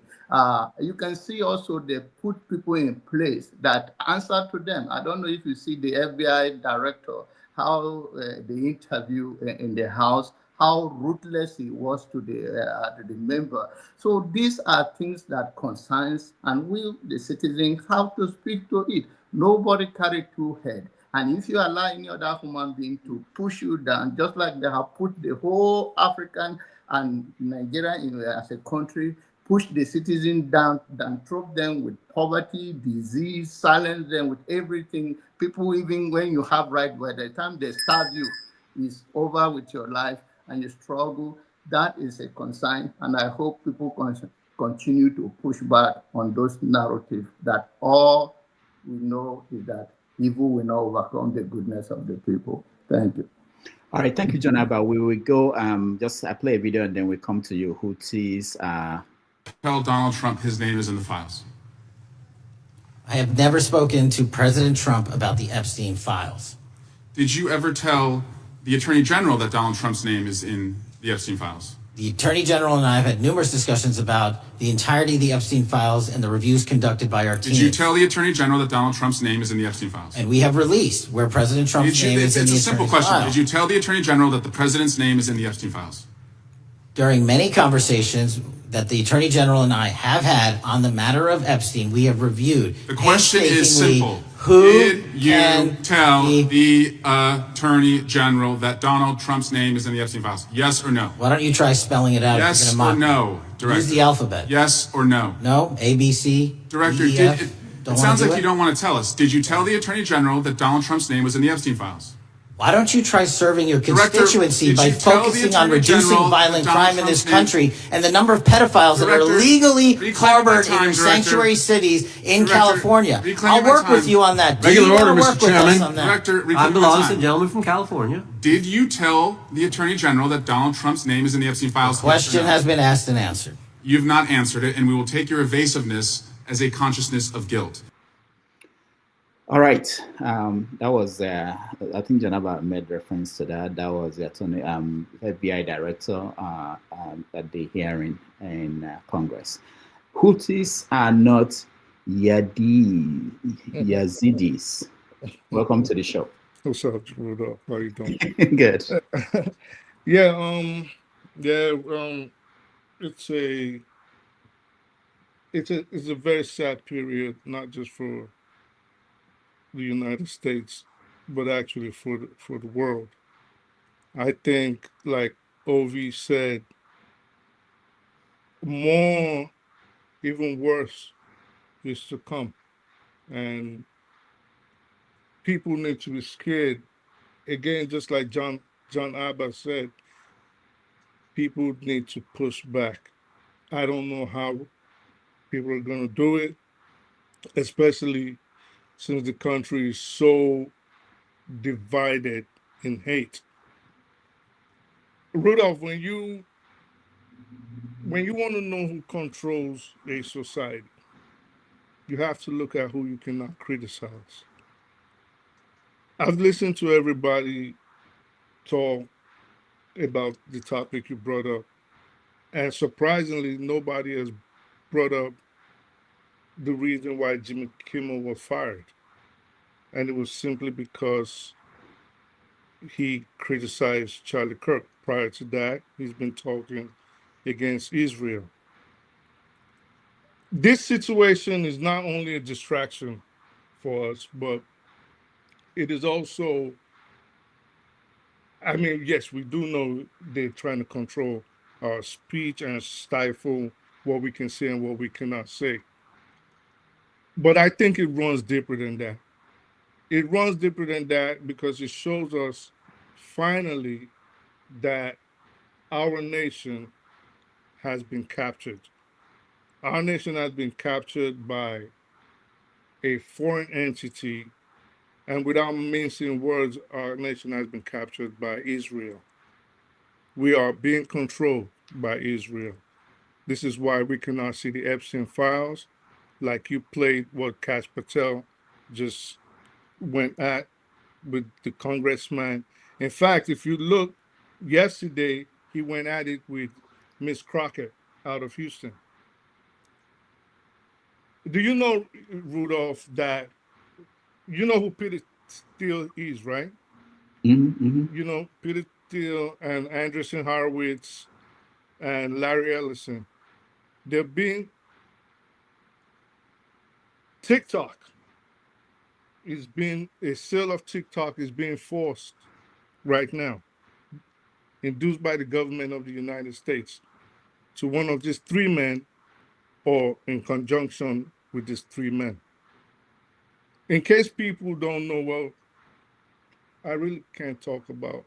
So, but go check out who Peter Thiel and Larry Ellison are. They give it to Larry Ellison, Oracle. He will be in charge of the Well, like algorithm. 80% they want to give to him.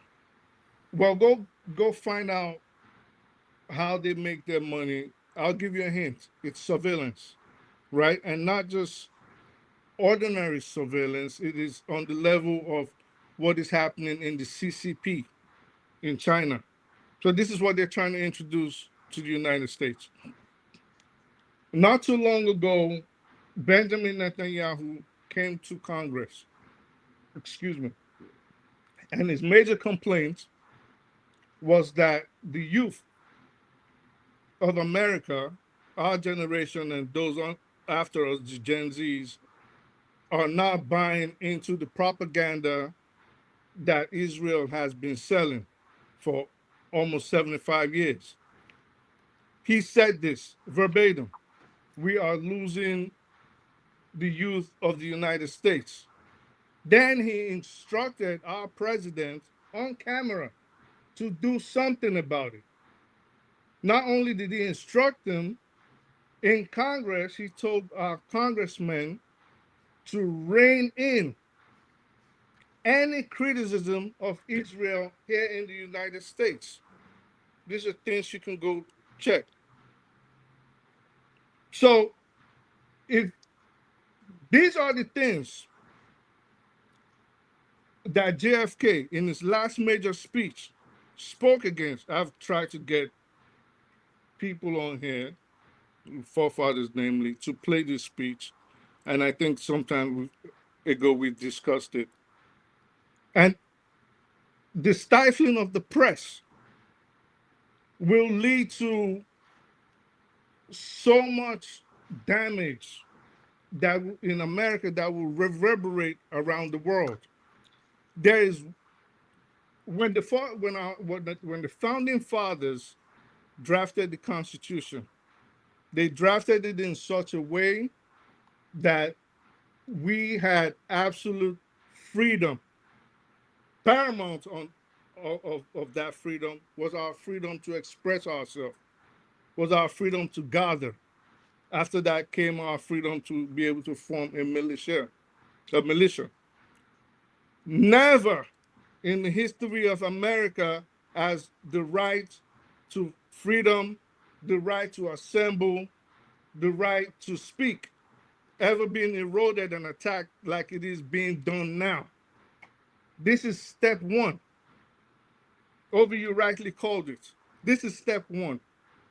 After this, I believe they are looking for a reason to enact martial law. And I believe you would have heard grumblings of that. Oh, my time is up? Yeah, I want to round up, All right, because we that's have fine. other people to round up.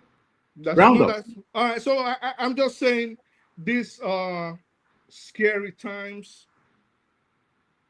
There's a reason, there was a point I wanted to bring up. And you live in the United States and you've lived there for a very, very long time. And there's a reason we do not have a centralized database of identity. Because one of the reasons, and I've tried to explain that to forefathers when we discussed, was because to discourage governmental abuse. A lot of people think, oh, it's development when you have one central database and you can just check everybody's identity. But no. What people, at least political scientists, have called out, and I see you holding a smile, is because we know it can be open to governmental abuse. So when you now have a situation where they've played the United States citizens with the Patriot Act, they've played them with the Real ID Act, and if you start watching these things, government is becoming more intrusive in our lives, and the more they become more intrusive in our lives, this actually kills the essence, the real essence of democracy as America intended. But let me not take everybody's time. Maybe we can talk more about it. Yes. Thank you so much. Before I go to Mazapara, let me just point out for Ovie and Ovie is right to the point that presidents, if you allow them, any president, they will want more power. And part of the power will be to control people who are saying things that they don't like. It's been that way. But there are institutions that have been stopping presidents from doing that. If you look at Nixon today, if Nixon were to be president today, he wouldn't have resigned. Why? Because all the institutions they've moved. The Supreme Court gave Trump, when Trump was coming in, he gave a ruling that gave Trump almost total immunity. It was the Supreme Court that said to Nixon that the New York Times has the right to publish the Pentagon Papers. They said to Nixon, you cannot destroy the White House steps. Today, Trump can do all those things because the Supreme Court is not willing to check the president. The Republican members of the Senate were the people who walked to the White House and told Nixon, you have to resign or we will remove you. There's nobody today in Congress that can walk to the White House and tell Trump, you have to resign. Even if Trump should shoot somebody in front of everybody in the world, nothing will happen. So that's the point we are saying, that this is a different time. This is not just a normal trend where presidents will try to grab power, more power than they have by the Constitution. But this is something extraordinary. And people are not seeing it because people are thinking that this is a normal back and forth zigzag that goes with progress. It's not. There are fundamental things that are broken in the system But the first thing that every dictator anywhere in the world, the first thing they kill is the right of free speech. Once people cannot speak and media is shut down, nobody else, every other right will go. Anyway, let's go to Mazapa. Doctor, let me support what you are saying. No, don't support me. Don't support me. Let me scale light on that, we because can we have come this back to conversation. Hold on now, Dr. Dameji. Me and you had this conversation before that the goal is to actually attack all the institutions. And I think you could disagree with me. That is what is happening. They believe that it is that some individual or some entity have taken hold of the institution, but so therefore they are using it for their own selfish interest and against the interest of the state. So the only way to do that is to bring somebody and empower that person to the point that he will reshuffle all the institution. So that's what is happening. Of course, there's going to be a fight back. So that's where we're saying that the future is bleak. All right. So those who are benefiting now will fight back. Thank you. Okay. All right, Mazapara, you're next. Yeah, good evening once more. I think the when I say anywhere, if child is crying and pointing his or her finger somewhere, something is there. What Trump is saying, look, go, something is there. We were here when Trump was removed from Twitter, Facebook. His supporters were removed from all social media. Those hardcore Trump supporters, they were removed. You know, the former Twitter, Facebook, all of them removed them, and nobody, the media didn't, shout all these things that are shouting now. The European Union, America under Joe Biden, removed Russian time, Russian television. You cannot have access to Russian television, anything about Russian news in Europe, in EU countries, and in America. This is people who are preaching, freedom of speech, freedom of this and that. But here, they have, made you to listen to their own news. You can't listen to the side of the Russia. Russian news is forbidden in European Union, and the same thing in America. So when we come here to speak, let us be honest with ourselves. Every president or every prime minister has kind of a little dictatorial, character in him. In him, yeah. It's not only about Trump. Trump maybe because he's not a career politician. He doesn't know how to do these things, with corny. No, he does his own thing openly and brazenly and just boldly, bluntly. But others do their own silently, and you will not even understand what they're talking about. Look at Joe Biden and his son. Look at what Joe Biden went through with his son. Look at the kind of scandals that Hunter Biden went through. A lot of cover-ups. Look at look at what that man was involved in Ukraine. The kind of scandals. The media, the liberal media, even here in Germany, all the liberal media, they didn't say anything about those things, but they're always about Trump. Trump might be kind of maybe extreme, but he's not a career politician. He does what he likes to do it, bluntly, and that is it. There is in Germany, as we speak here, which even some conservatives are against it. Why do you switch off Russian television, Russian radio? And in Germany, you have almost 10 million Russian Germans who are glued to this television, but you can't get it here. Is it not somebody tapping on your freedom of speech? So when we do these things, let us be honest with ourselves. Trump might has his own troubles or problems, but what he's saying, there is a little, truth on what he's saying. The media is against him. Why I'm saying that? Because they removed him from all the social media until until Elon Musk came back and brought him back. Why didn't the whole America burn? Why didn't the America condemn that thing when in fact they were praising? In fact, it was even Joe Biden praised Facebook and Twitter to remove that Trump from his social media. We were here.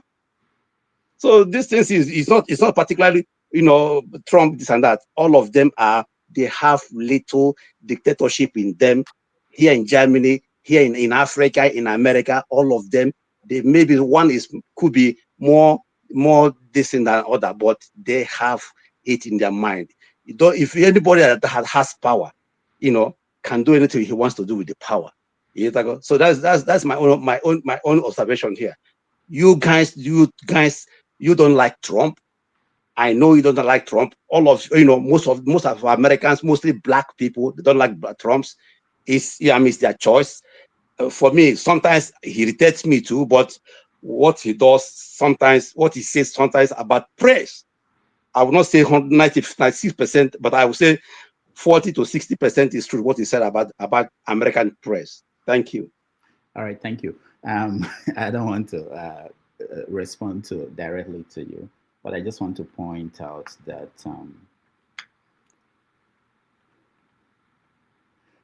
what people are talking about now is not really about, because we have conservative media here in America. I hope you know that the media in America is divided into two: the conservative media and the liberal media.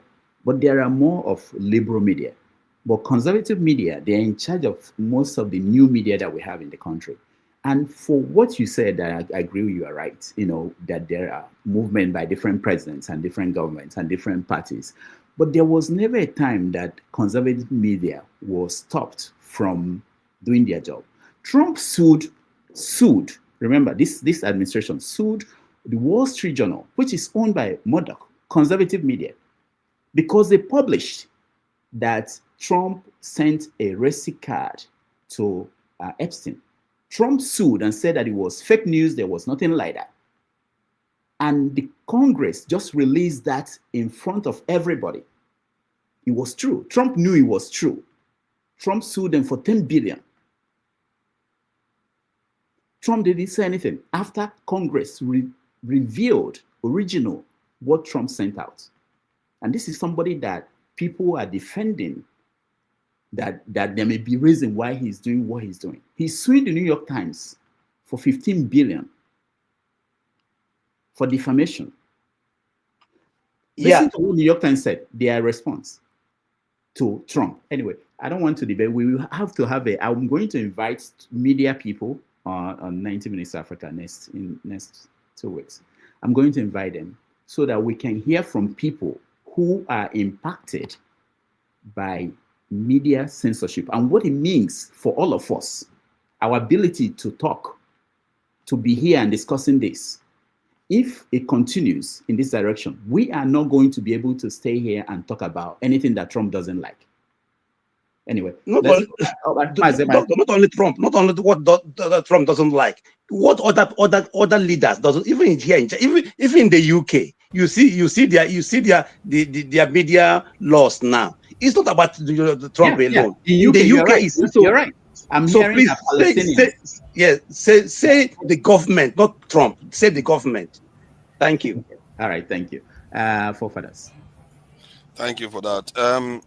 Regarding this freedom of speech issue and dictatorial instincts of Trump, I think it has something to do with there are two competing forces, and both of them are complementing him to enable him to do some of all these things. The strongest force is that of the European Americans that feel like they are losing their country. They don't mind dictatorship if it is going to give them their country back. They say it. They don't care. And this is why the actions President Trump did in his first term was a good signal for them, because Trump rearranged the appeal courts. Most of his appointments and the things that he did, including the Supreme Court, is in a way trying to bring the power back to them. That's why they removed the affirmative rights and DI. All this, they're attacking it because they want their country back. And the second force is the Zionist force in America. Because those ones, they are up to no good at the moment. So they want to also increase they want to also increase dictatorship so that they will shut all the detractors up. So these two forces are pushing Trump forward, and they don't necessarily agree. And where they disagree is the Epstein file area, whereby the other force wants to reveal what is in the Epstein file so that they can fully own Trump. Because right now they know their leaders are not controlled by them. They are controlled by forces outside. That's what they believe. And Tugar has made this clear. Candace Owen, all their, even Fuentes, the far right ones, are saying the same thing, that they feel like their country is being controlled by external forces that they don't appreciate. They want it back, and then they will get it back eventually. People like it or not, what is coming down the pipeline, you guys are going to find out soon. Why Europeans have been able to cause so much trouble in the world. They are going to act up, and I've been warning about this. People keep thinking it's a joke. This stuff is going to get worse. My biggest fear is that America might fear that, okay, if we turn on ourselves, turn on Zionists, turn on all these things, it might be too much for us to bear. So let's start a massive war in the world. They may rather burn the world than face the problems they are facing at home. And this is why this is going to get very, very hairy. And what I heard from Trump this week was clear. He was basically attacking people that attack him. Anybody that attack him, shut up. That is dictatorship. It's coming like full on. He's sending military to states, putting them in different states, saying that he's trying to fight crime and immigration issues and all the rest. People don't have problem with him. Many of those Europeans don't have any issue with that. You think they have, even the one that talk about human rights, they don't have issue with him. I can assure you, these guys don't care. They will tell you they care, but in reality, they truly want their country back. They don't want the idea that they become minorities in their country. They don't want the idea that, look at what Lamont said. He was saying that to the UK. UK is not even that. They don't have a lot of minorities. He was telling them that if they don't fight, they will die. These are the kind of things I have been warning our people for, but they will respond. Our people never respond. He is telling them they are not even in similar danger, existential danger as we are in. These guys have nukes and everything, and he's telling them that if you are trying to avoid violence, violence will come. And if you don't defend yourself, you will die. That is Elon Musk. Elon Musk is not totally crazy. This guy has founded so many major companies in the world. He's not crazy, and people are listening to him. So why should we listen to you? What have you founded? Fair point. All right. That's a fair point. That's a low blow, but it's all right. I'm just referencing the point. I'm saying similar stuff that I'm saying, but while we are in more precarious situation. You see what I'm saying? We are in more precarious situation, so you should even pay more attention to what I'm saying. And these guys are not playing, because if I was them, I'm not going to play. Our forefathers fought for all that power. Why should we give it up? Easy. It's not going to happen. And that's why I warn our people. If you are there, be careful. Make your plans. Know what you are going to do when things hit the fan, because it will hit the fan one way or the other. Either they go to a major war in the world, or they'll go into each other. They'll start fighting each other, and you have a dictatorship in America. Thank you. All right, thank you, forefathers. Ike, you are next. I hope I don't know how many people are left. Ike, go ahead after you, Jagun. No, I'm sorry. They said you founded two Nigerian media, so you're on your way. Ike, go ahead. So they yab you. Did you tell the Attorney General that did the Attorney General told you that the name of the president is the Epstein file? Yes or no answer? You know? Did the Attorney General tell you that the name of the president is an Epstein file? My question is yes or no? America, you get what you want. So it is what it is in America, right? So I have no sympathy for all of you who live in America. It's all what you want for. That's what you ask. That's what you get. But at the same time, the issue of, I borrow a leaf from the last comment of forefathers when he talked about the founding fathers of Europe and America think that they are losing their country. So if they have somebody like Trump, is okay for them, or the white nationalists or supremacists in Europe. That's what that's their people they're electing everywhere in Europe right now. So it is what it is. In your own country, Nigeria, which one do we have? Which one are we practicing? The mainstream media, they continue to chase they continue to chase Wike about where they can grant him interview because they are looking for money. The information are they giving you? Are they giving you information for the well-being of Nigerians? No, they are chasing cloud. They are chasing money. So I think that Donald Trump is on revenge mission. It doesn't matter what anybody says. Yeah, it is what it is. Democrat, I'm sorry you are not in power right now. Donald Trump is in power. It's not even all the whole Republican that support him, but he's the man in charge. So he's gonna try to revenge back. If he says that 97% of every right thing is turned to negative, Donald Trump, I've never seen him speak anything he has said. I've never seen 15% anything truth in whatever he says. So the issue of 97 to 95 and 98 is talking. He's just talking to. He's not talking babadash because I don't believe what he's saying, right? So, but the only thing is that I think that the American democracy or whatever it's called is very, very interesting and funny. And you see that gradually the Democrats are taking over the House of Rep. All the whole midterm election, all these elections they're having, the Democrats are winning. So automatically, maybe before November, Democrats will take over the House. And this is the beauty of democracy. This is the beauty of American politics. So it doesn't matter what they do on the ground. But I am enjoying it because that's what democracy is supposed to be. The people are going to speak. They will tell you, Dr. Damages, yes, we voted you 2 years ago, but we're not going to vote for you this time around. And they will show it to you when they go to vote. But in our own, it is grab and run and steal and run with it. We don't have election. All we have is, stealing and killing. So I'm enjoying it, the free press, free speech, or whatever you call it. I have my free speech and freedom. You understand where I live. I have my freedom. The governor comes to the supermarket. I meet him inside the supermarket. I will tell him, listen, you see that road that is not that. I don't know why you are still the governor of the island. If you don't do that road, we are going to vote you out. He will come back the next 2 days in your house and tell you, listen, what can we do to make sure that you continue to support me? So it is what it is. Dr. Damaji says something.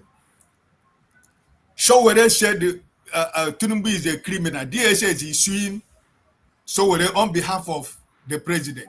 That's a country you have. I don't see where FBI or CIA is suing anybody on behalf of Trump. I know that Trump is in court now with the New York Times and which other one? There's another publication is in court with. He didn't sue FBI. He didn't ask FBI Attorney General to sue on his behalf. But that's Nigeria for you. DSS has abandoned their work and they're going to court on behalf of the illegitimate man in Asoro. That's the country you have. So for me, free speech or no free speech, life goes on. God bless you, my brother.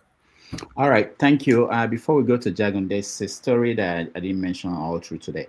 Trump is imposing $100,000 fees for annual fee for every company that wants to pick up anybody if a foreigner who wants to work in America under the H-1B visa.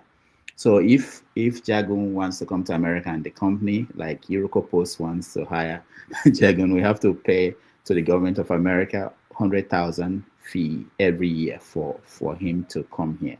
It may look, some people think it's a wonderful idea. Foreigners are taking jobs that Americans. That's the argument. It's also releasing. If he has $1 million, if he has $1 million, then he can get the Trump Gold card. Yeah, that's another one. But this is what I want people, when you read something like this, to think about. There was a time that Spain used to be a center for excellence and research until the Inquisition, when they basically knocked people left Spain. I'm hearing that some foreign universities are recruiting American researchers who the government cuts their research funding because of Trump, and they are basically going abroad to do the research that they were doing in America.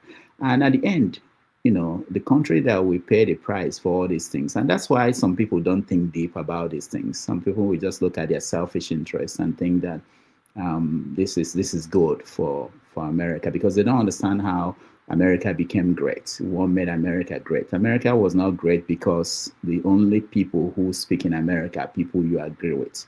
America was made great because we allow everybody to speak, and the best idea gets to be the one that the world sees as America's beauty. All right. I think you are correct. Let me just add. Do you think because of all these things, there could be a recession in America? Because it appears some of this action, like the South Koreans that they expelled. Then you look at the this big fee now that is adding to bringing foreigners in, and tariff and everything. Maybe if there is a recession and job losses start occurring, that might affect his popularity and his power. Who knows? Yeah, it's already low, but also it made me remember that there was this labor statistic that they were supposed to release. They refused to do that, and they didn't give us a date that they were going to do it because he kept disputing it. Yeah, because it's not looking good. So they are even hiding things that typically that we have to know as a people. But I think America has been in a recession at least the last 120 days. 90 all right. to 120 days at least. Jagun, you're next. We're rounding up. Jagun, you're muted, please. I'm very quiet here. I don't know why you mute me and you cannot unmute me. Sorry. No. It may not be me. There are other people who I don't remember doing that. Who are you blaming?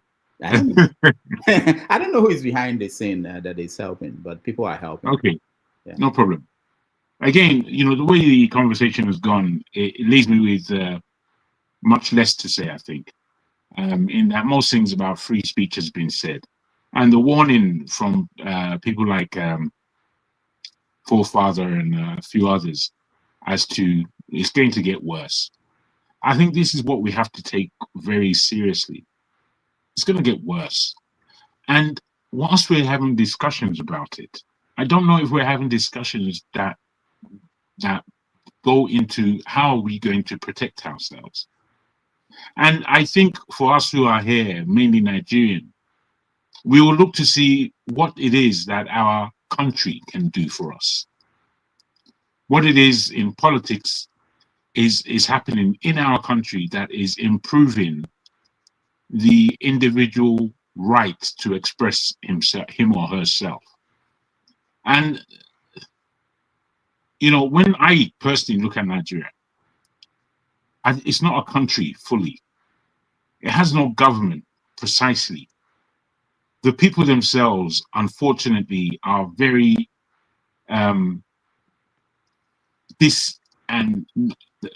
disunited.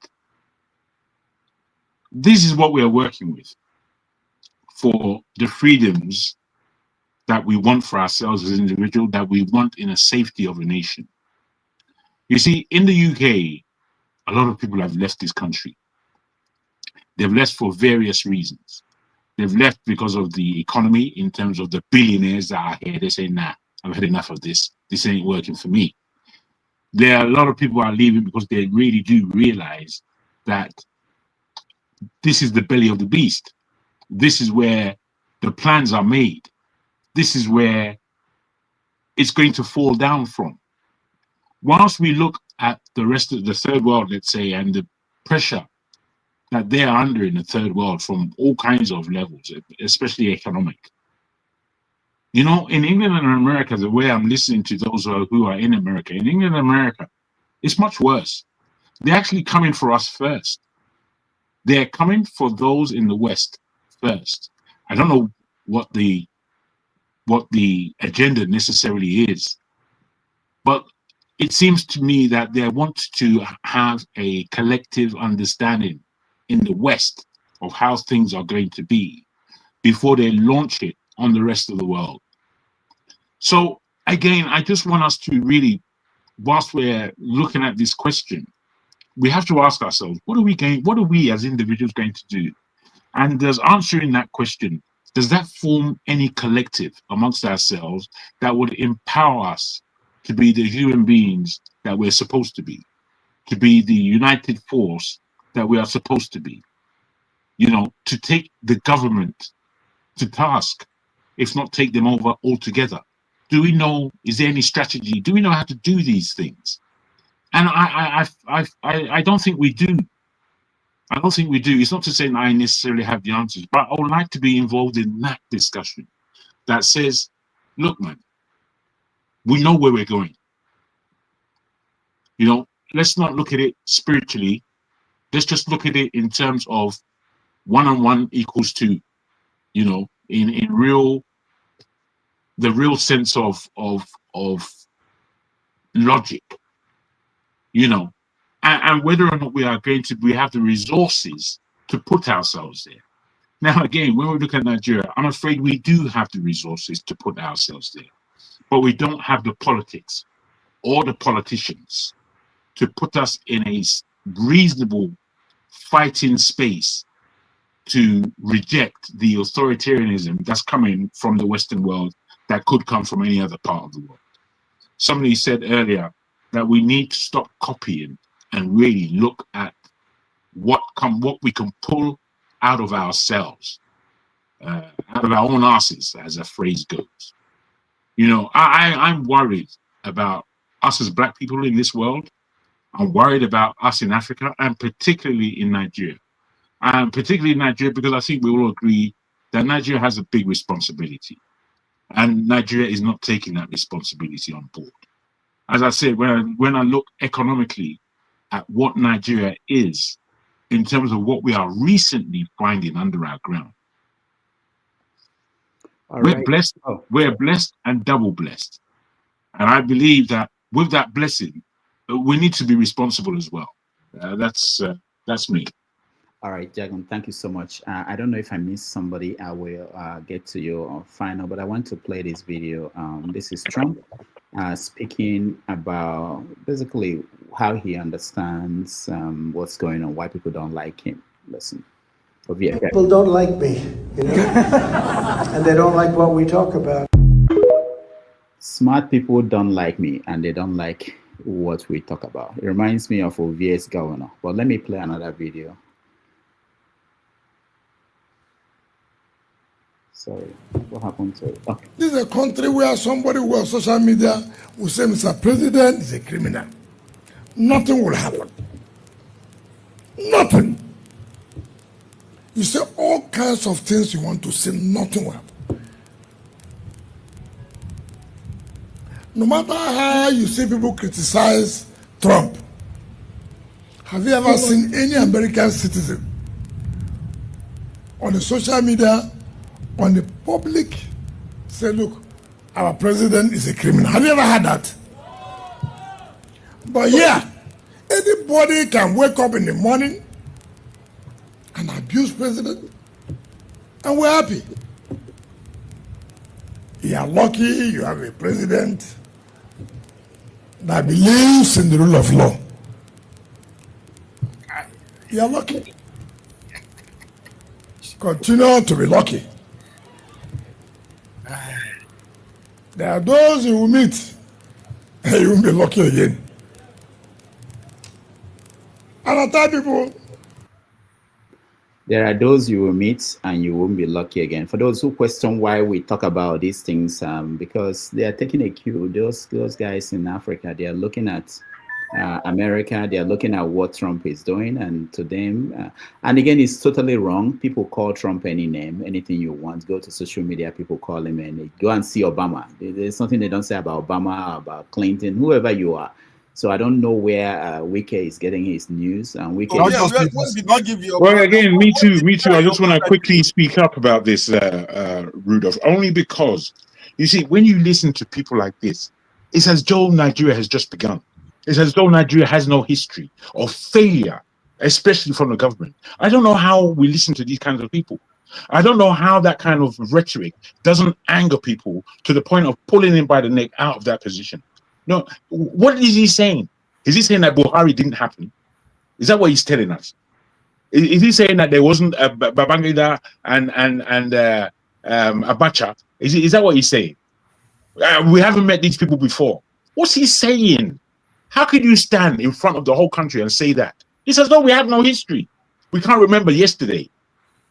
This kind of, I don't know why we allow these kinds of so-called politicians. They're useless to us, useless to themselves, useless to us. I don't know why these kinds of things don't anger people. What's he saying? What are you saying?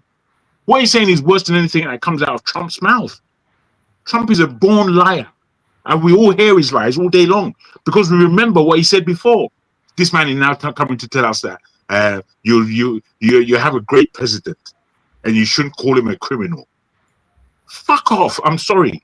But that's what comes out from me. So what are you saying? Jago, don't be angry. Ovie gave your uncle something to drink. So that's why he's saying something. I don't know what Ovie gave your uncle Wike. So that's why he's saying what he's saying. So you have to beg well, Ovie. It's not Ovie I'm offended what by. He's giving him so that he will not be saying He what said he's it's saying. Ovie. Well, Mr. Ike, I think Dr. Dameji is right. I agree with Trump. Educated people don't like us. They don't like we the illiterate. We don't know how to speak English. They hate us. It's obvious. So I agree with Trump on that. On weekend, no, I think he's sober.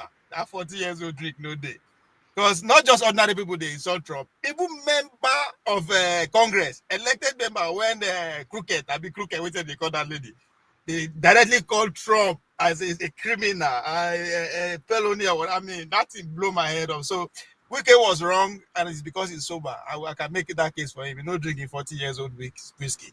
But as for Trump saying that the educated people hate us, it's a fact. You know, say they drag my governor, my performing governor, excellent governor. Because all right. Okay, we have to go. We have to go. It's almost 4 hours. Let me just play one more video from old video of Wike speaking, essentially indicting himself. No, I'm not. Okay, let me check in. That time he said I should call. Yes, yeah, what's the problem? Well, there's no problem except we asked that they should move the thing to the rack center they receive. And the usual intimidation. Intimidation by who now? No, we know that's what they will do. It's just that arriving late a bit and trying to put up the disbursement and set up.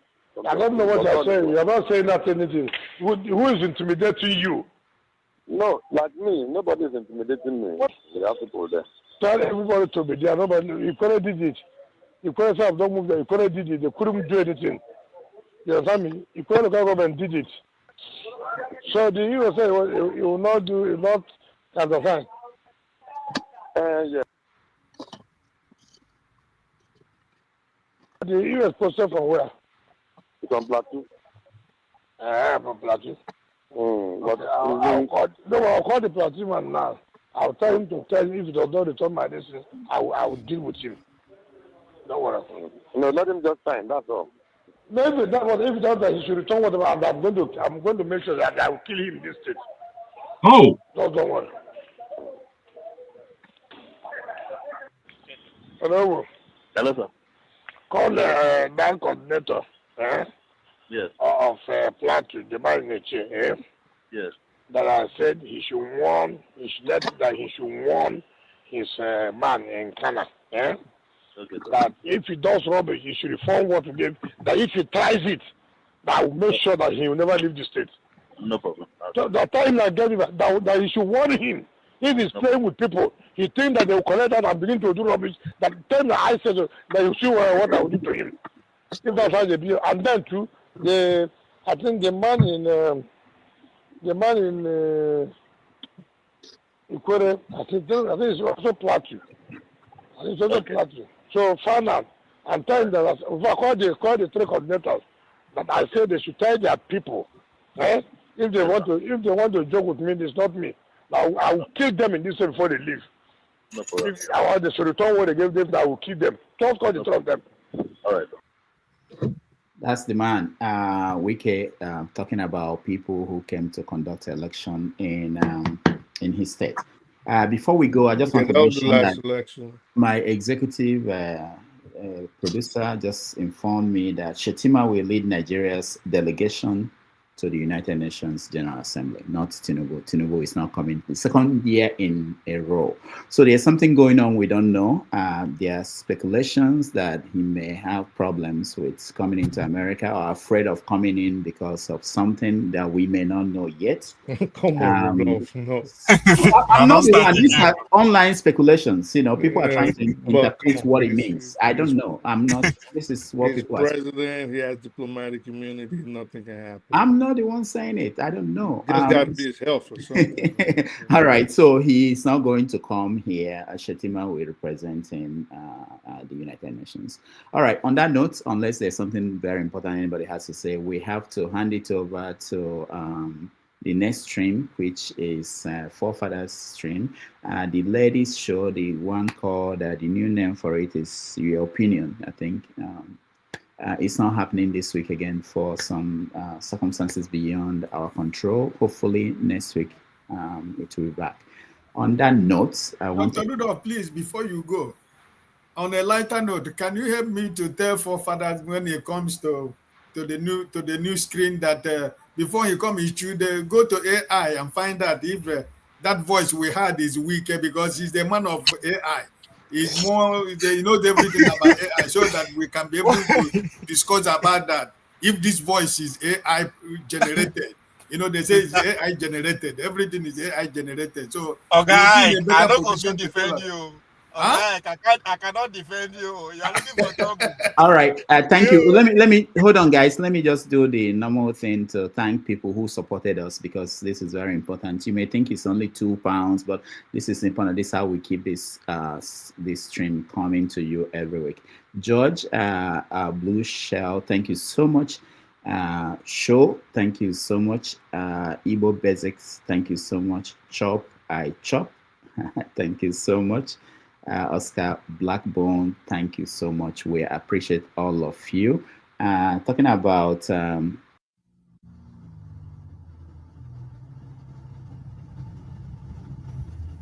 Dr. Damage is remove himself for what? Yeah, he's gone. Dr. He don't run, no. Dr. Damage is don't run. No. He's disrespecting Trump. I be glitches. Somebody did that. How can I remove myself? Glitches. Somebody did that. But thank you, everybody. I wanted to say that they're adding the Chinese language to our schools now. People are learning Chinese in Nigeria. We're able to take Mandarin and WAEC very soon. So the world is changing, and on that note, I want to thank everybody behind the scene. My executive director was wonderful today. He was the one helping me out with some of the things you're seeing. And the people behind the scene, thank you all. And people in the comment section, I appreciate all of you. Thank you for being here, Jagun. Thank you, Ovie. Thank you, Maziapara. Thank you, Ike. Thank you, Hutus. Not, what is that? How do you pronounce that word?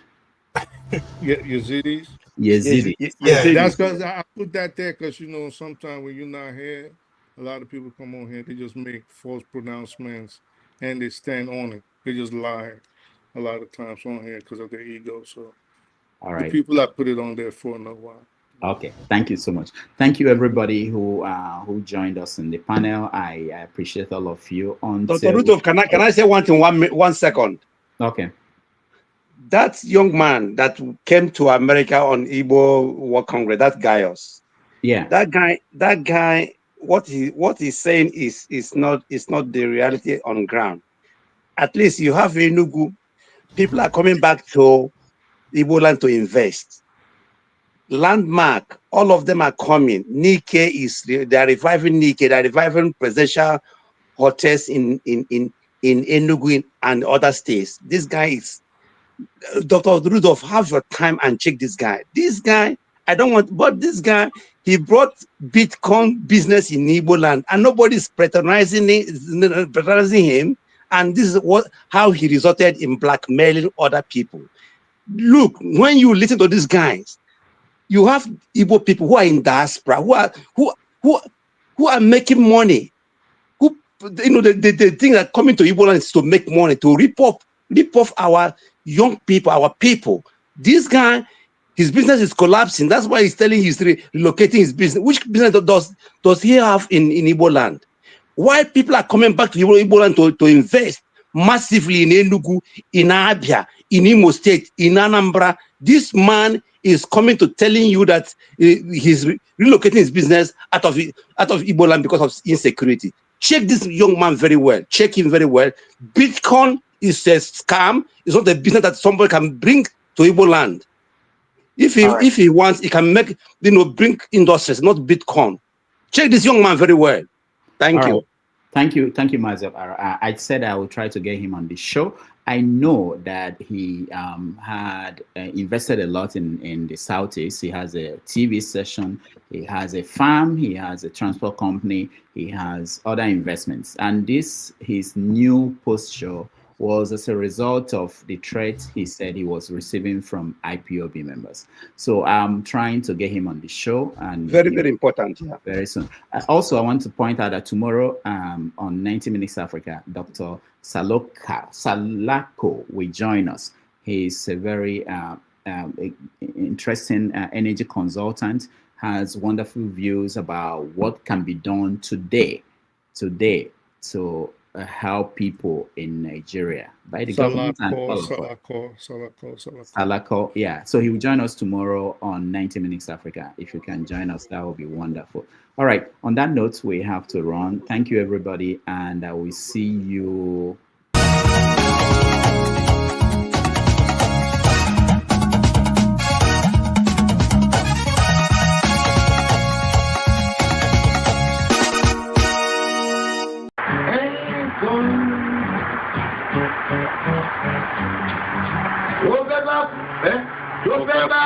Tó fẹ́ kú torí ẹ̀.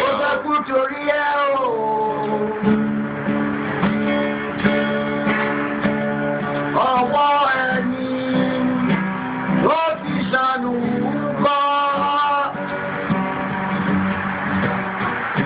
Ayé la bá, ayé la fi sílẹ̀ sí.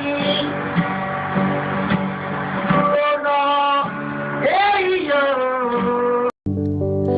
Okudilio, okudilio, okudilio.